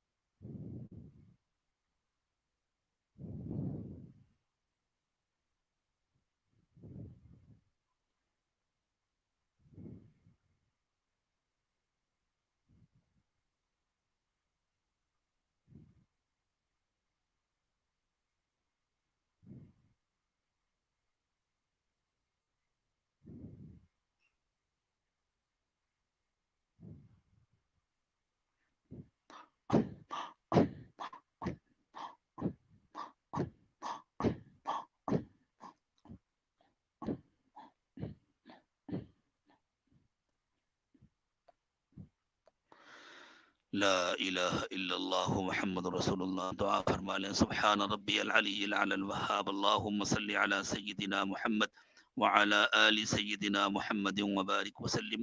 ربنا ظلمنا انفسنا وان لم تغفر لنا وترحمنا لنكونن من الخاسرین۔ پروردگار عالم، ہم آپ کے عاجز اور کمزور بندے ہیں، ہمارے حال پر رحم فرمائیے۔ اے اللہ، آپ کے نبی صلی اللہ علیہ وسلم نے اپنی امت سے فرمایا تھا کہ تمہارا حال بھی بنی اسرائیل کی طرح ہو جائے گا۔ ہاں، بنی اسرائیل 100% گمراہ ہو گئے تھے، میری امت 100% گمراہ نہیں ہوگی۔ ایک جماعت ہمیشہ حق پر قائم رہے گی، باقی اکثریت گمراہ ہو جائے گی۔ اللہ اس اکثریت سے ہمیں بچا لیجئے۔ اللہ، جو جماعت حق پر قائم ہے اور قیامت تک حق پر قائم رہے گی، اللہ ہمیں اس کے ساتھ رکھیے، اس کا ساتھ دینے کی توفیق عطا فرمائیے۔ اللہ ہمیں اس کے ساتھ رکھیے اور اس کا ساتھ دینے کی توفیق عطا فرمائیے۔ اللہ، ہم اپنے تمام گناہوں سے سچی توبہ کر رہے ہیں، ہمیں معاف فرما دیجیے۔ اللہ ہمیں معاف فرما دیجئے، اللہ ہمیں معاف فرما دیجئے۔ اللہ، بری زندگی سے، بری موت سے، برے انجام سے حفاظت فرمائیے۔ اچھی زندگی، اچھی موت، اچھا انجام نصیب فرمائیے۔ اے اللہ، دنیا کے حالات بتلا رہے ہیں کہ آپ بہت ناراض ہو گئے، اور اللہ ہم نے آپ کو ناراض کرنے میں کوئی کسر نہیں اٹھا رکھی۔ اللہ، جس قدر بے حیائیاں پھیلائی گئی، اور اللہ یہ سب پھیلانے والے بھی وہی گندے لوگ ہیں جن کو ختم کرنے کے لیے حضرت مسیح علیہ السلام تشریف لائیں گے، اور ہم سب ان کے نشانے پر آ گئے۔ اللہ، جتنی گندگیاں پھیلائی گئی ہیں انٹرنیٹ کے ذریعے اور مختلف ذرائع سے، اللہ ان گندگیوں کا اثر سب پر آ گیا، دلوں پر بھی آ گیا، اخلاق پر بھی آ گیا، آنکھوں پر بھی آ گیا، زبانوں پر بھی آ گیا، دل و دماغ پر، خیالات پر وہ گندگیاں چھا گئیں اللہ۔ اور اللہ، پھر آپ گندگیوں پر تو موت کی سزا دیتے ہیں، جس طرح آپ نے زنا پر موت کی سزا مقرر کی ہے، اللہ آپ تو گندگیوں پر موت کی سزا دیتے ہیں۔ اللہ، ہر طرف موت کا گویا رقص جاری ہے، صبح شام لوگوں کے مرنے کی اطلاعات آ رہی ہیں۔ اللہ، اچھے اچھے لوگ اٹھتے چلے جا رہے ہیں، صرف برے لوگ دنیا میں باقی بچ رہے ہیں۔ اللہ اللہ، ہم جیسے کمزور رہے جا رہے ہیں، اچھے اچھے لوگ اٹھتے چلے جا رہے ہیں، علماء اٹھتے چلے جا رہے ہیں، اور علماء کے ساتھ علم اٹھتا چلا جا رہا ہے۔ اے اللہ، فضل فرما دیجئے، اپنے عذاب سے بچا لیجئے۔ اللہ، اپنے عذاب سے بچا لیجئے۔ اللہ، معاف فرما دیجئے۔ اللہ، انسانیت پر رحم فرما دیجئے۔ اللہ، ظالموں کی پکڑ کر لیجئے، مظلوموں کو بچا دیجئے۔ اللہ، ظالموں کی پکڑ کر لیجئے، اللہ اب ایک ایک ظالم کو چن چن کر پکڑ لیجئے، ایک کو بھی نہ چھوڑیے۔ اللہ اللہ، مظلوموں کی مدد فرمائیے، کمزوروں کی مدد فرمائیے، اور اے اللہ ہمیں بھی مظلوموں کا ساتھی بنا دیجئے۔ اللہ، ظلم کرنے سے ہماری حفاظت فرمائیے، اور اللہ ہم بہت کمزور ہیں، ظلم سہنے کے قابل نہیں ہیں۔ اللہ، ہمیں ظالموں کا نشانہ نہ بننے دیجئے، اللہ ہمیں ظالموں کا نشانہ نہ بننے دیجئے۔ اللہ، آپ ہمارے مددگار بن جائیے، آگے سے، پیچھے سے، اوپر سے، نیچے سے، دائیں سے، بائیں سے، اللہ ہر طرف سے ہماری حفاظت فرمائیے۔ اللہ، ہمارے بچوں کی حفاظت فرمائیے، ہماری نسلوں کی حفاظت فرمائیے۔ اللہ، روزی کی تنگی سے حفاظت فرمائیے، بیماریوں اور پریشانیوں سے حفاظت فرمائیے، گھروں کی تنگی سے حفاظت فرمائیے، آپس کے جھگڑوں اور اختلافات سے حفاظت فرمائیے۔ اے اللہ، یہود و نصارہ کے اخلاق سے ہماری حفاظت فرمائیے، یہود و نصارہ کے کردار سے ہماری حفاظت فرمائیے۔ اللہ، ان کے عقائد سے ہماری حفاظت فرمائیے، اللہ ان کے طور طریقوں پر چلنے سے ہماری حفاظت فرمائیے۔ اللہ، ہمیں سنت کے مطابق جینے اور اللہ آپ کے نام پر مرنے کی سعادت نصیب فرمائیے۔ اللہ، جب تک ہم زندہ رہیں، اللہ ہماری عمروں میں برکت عطا فرمائیے، ہماری صحت میں برکت عطا فرمائیے، روزی میں برکت عطا فرمائیے، علم و عمل میں برکت عطا فرمائیے، ایمان میں برکت عطا فرمائیے۔ اللہ قیامت تک ہمارے نسلوں کی ایمان کی حفاظت فرمائیے۔ اللہ قیامت تک ہماری نسلوں میں کبھی کسی کو ایمان سے محروم نہ فرمائیے۔ اللہ جب تک ہم کو زندہ رکھیے، تمام طاقتوں، تمام قوتوں اور تمام صلاحیتوں کے ساتھ زندہ رکھیے، کسی پر بوجھ بنا کر دنیا میں نہ رکھیے۔ اللہ ایک دن کے لیے بھی کسی پر بوجھ بنا کر کے نہ رکھیے۔ اللہ ہمیشہ چلتا پھرتا رکھیے، طاقت اور قوت کے ساتھ رکھیے، اور اللہ جب آپ کا مقرر کیا ہوا موت کا دن آئے تو ہمیں کامل ایمان کی موت نصیب فرمائیے۔ اللہ ہمیں تقوی کی زندگی نصیب فرمائیے۔ اللہ ہماری پوری زندگی کو رمضان کی طرح بنا دیجئے، روزے کی طرح بنا دیجئے، اور اللہ ہماری موت کے دن کو عید کے دن سے زیادہ خوشی کا دن بنا دیجئے۔ اللہ عید کے دن سے زیادہ خوشی کا دن بنا دیجئے۔ اللہ فضل فرمائیے۔ اللہ ساری دنیا میں مظلوموں کی مدد فرمائیے۔ اللہ ساری دنیا میں کمزوروں کی مدد فرمائیے۔ اللہ ساری دنیا میں مظلوموں اور کمزوروں کی مدد فرمائیے، خاص طور سے اللہ فلسطین کے مظلوم مجاہدین کی مدد فرمائیے۔ اللہ غزہ کے مظلوم باشندوں کی مدد فرمائیے۔ اللہ اپنے کمزور بندوں کی مدد فرمائیے۔ اللہ ظالموں کے ہاتھ توڑ دیجئے۔ اللہ ظالموں سے ظلم کی طاقت چھین لیجئے۔ اللہ ظالموں سے ظلم کی طاقت چھین لیجئے۔ اللہ ان کی مدد کرنے والوں کو بے بس کر دیجئے، کمزور کر دیجئے، اور اللہ مظلوموں کی مدد کرنے والوں کو طاقت عطا فرمائیے۔ اللہ ہمارے ملک میں بھی، اللہ ہمارے حکمرانوں کو بھی اللہ خیر کی توفیق عطا فرمائیے، بھلائی کی توفیق عطا فرمائیے۔ اللہ اس ملک میں بسنے والے تمام انسانوں کو اپنی محبت و معرفت عطا فرما دیجئے۔ اللہ سب کو جہنم سے بچا دیجئے۔ اللہ سب کو جہنم سے بچا دیجئے۔ اللہ سب کو سیدھے راستے پر چلا دیجئے۔ اللہ سب کو ایک بنا دیجئے، نیک بنا دیجئے۔ اللہ سب کو ایک بنا دیجئے، نیک بنا دیجئے۔ اللہ اس ملک میں بسنے والوں کو بہت جلد شری نرسنگ مہاراج کی پہچان کرا دیجئے، کل کی اوتار کی پہچان کرا دیجئے۔ اللہ وہ جن کا انتظار کر رہے ہیں، اللہ ہمیں معلوم ہے کہ وہ حضرت محمد صلی اللہ علیہ وسلم کے علاوہ اور کوئی نہیں ہے۔ اللہ انہیں بہت جلد حضرت محمد صلی اللہ علیہ وسلم کا سچا عاشق اور غلام بنا دیجئے۔ اللہ ہمیں ان کا خدمت گزار بنا دیجئے۔ اللہ ہمیں ان آنے والے مہمانوں کا میزبان بنا دیجئے۔ اللہ جتنی خدمات انجام دی جا رہی ہیں، اللہ مختلف لائنوں سے جتنی خدمات انجام دی جا رہی ہیں، اللہ خاص طور سے دارالاحسان کی سرپرستی میں رحمت گروپ کے ذریعے سے جتنی خدمات انجام دی جا رہی ہیں، اللہ ان تمام خدمات کو قبول فرما لیجئے۔ اللہ خدمت کرنے والوں کو قبول فرما لیجئے۔ اللہ رہبری کرنے والوں کو قبول فرما لیجئے۔ اللہ دعائیں کرنے والوں کو قبول فرما لیجئے، اور اللہ ان ساری خدمات کو اس ملک کے لیے خیر کا ذریعہ بنا دیجئے، ہدایت کا ذریعہ بنا دیجئے، پوری انسانیت کے لیے ہدایت کا ذریعہ بنا دیجئے۔ اے اللہ جتنے لوگ ان دعاؤں پر آمین کہہ رہے ہیں یا آئندہ سنیں گے اور آمین کہیں گے، اللہ سب کی جائز تمنائیں اور مرادیں پوری فرما دیجئے۔ اللہ تمام بیماروں کو شفا عطا فرمائیے۔ اللہ تمام بیماروں کو شفا عطا فرمائیے۔ اللہ تمام بیماروں کو شفا عطا فرمائیے۔ جو پریشان حال ہیں ان کی پریشانیاں دور فرما دیجئے۔ اللہ جو مقروض ہیں ان کا قرض ادا کرا دیجئے۔ جو بے اولاد ہیں ان کو نیک و صالح اولاد عطا فرمائیے۔ اللہ جو اولاد والے ہیں ان کی اولادوں کو اطاعت گزار بنائیے، فرما بردار بنائیے، ماں باپ کی آنکھوں کی ٹھنڈک بنائیے۔ اللہ چھوٹوں کو بڑوں کو ہم سب کو رسول پاک صلی اللہ علیہ وسلم کی آنکھوں کی ٹھنڈک بنا دیجئے۔ اللہ بچوں اور بچیوں کے لیے اچھی تعلیم و تربیت کا انتظام فرمائیے، ان کے لیے مناسب وقت پر اچھے اور مناسب رشتوں کا انتظام فرمائیے، ان کو خوشیوں بھری زندگیاں عطا فرمائیے۔ اللہ دنیا میں رہنے کے لیے آرام دہ کشادہ مکانات عطا فرمائیے، اور اللہ جب ہم اپنی قبروں میں جائیں تو ہمیں آرام دہ کشادہ ٹھنڈی قبریں عطا فرمائیے۔ اللہ سب کو پیار و محبت بھری زندگی عطا فرمائیے۔ اللہ سب کو پیار و محبت بھری زندگی عطا فرمائیے۔ اللہ آپس کے جھگڑوں سے نجات دیجیے، آپس کے اختلافات سے نجات دیجیے۔ پیارے اللہ جو مانگا وہ بھی عطا فرمائیے، جو مانگنا چاہیے نہیں مانگ سکے وہ بھی عطا فرمائیے۔ اللہ ہمارے تمام بڑوں اور بزرگوں کی حفاظت فرمائیے۔ اللہ ہمارے اکابر و مشائخ کی حفاظت فرمائیے۔ اللہ ہمارے علماء اور اساتذہ کی حفاظت فرمائیے۔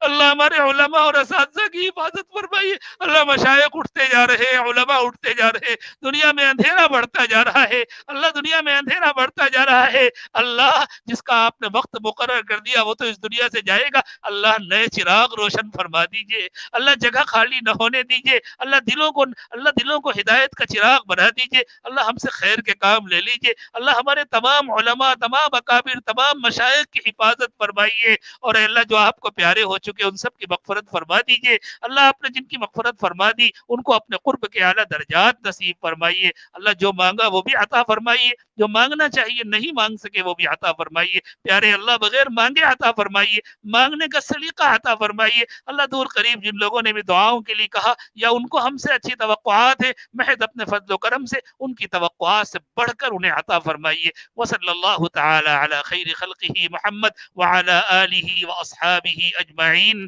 برحمتک یا ارحم الراحمین۔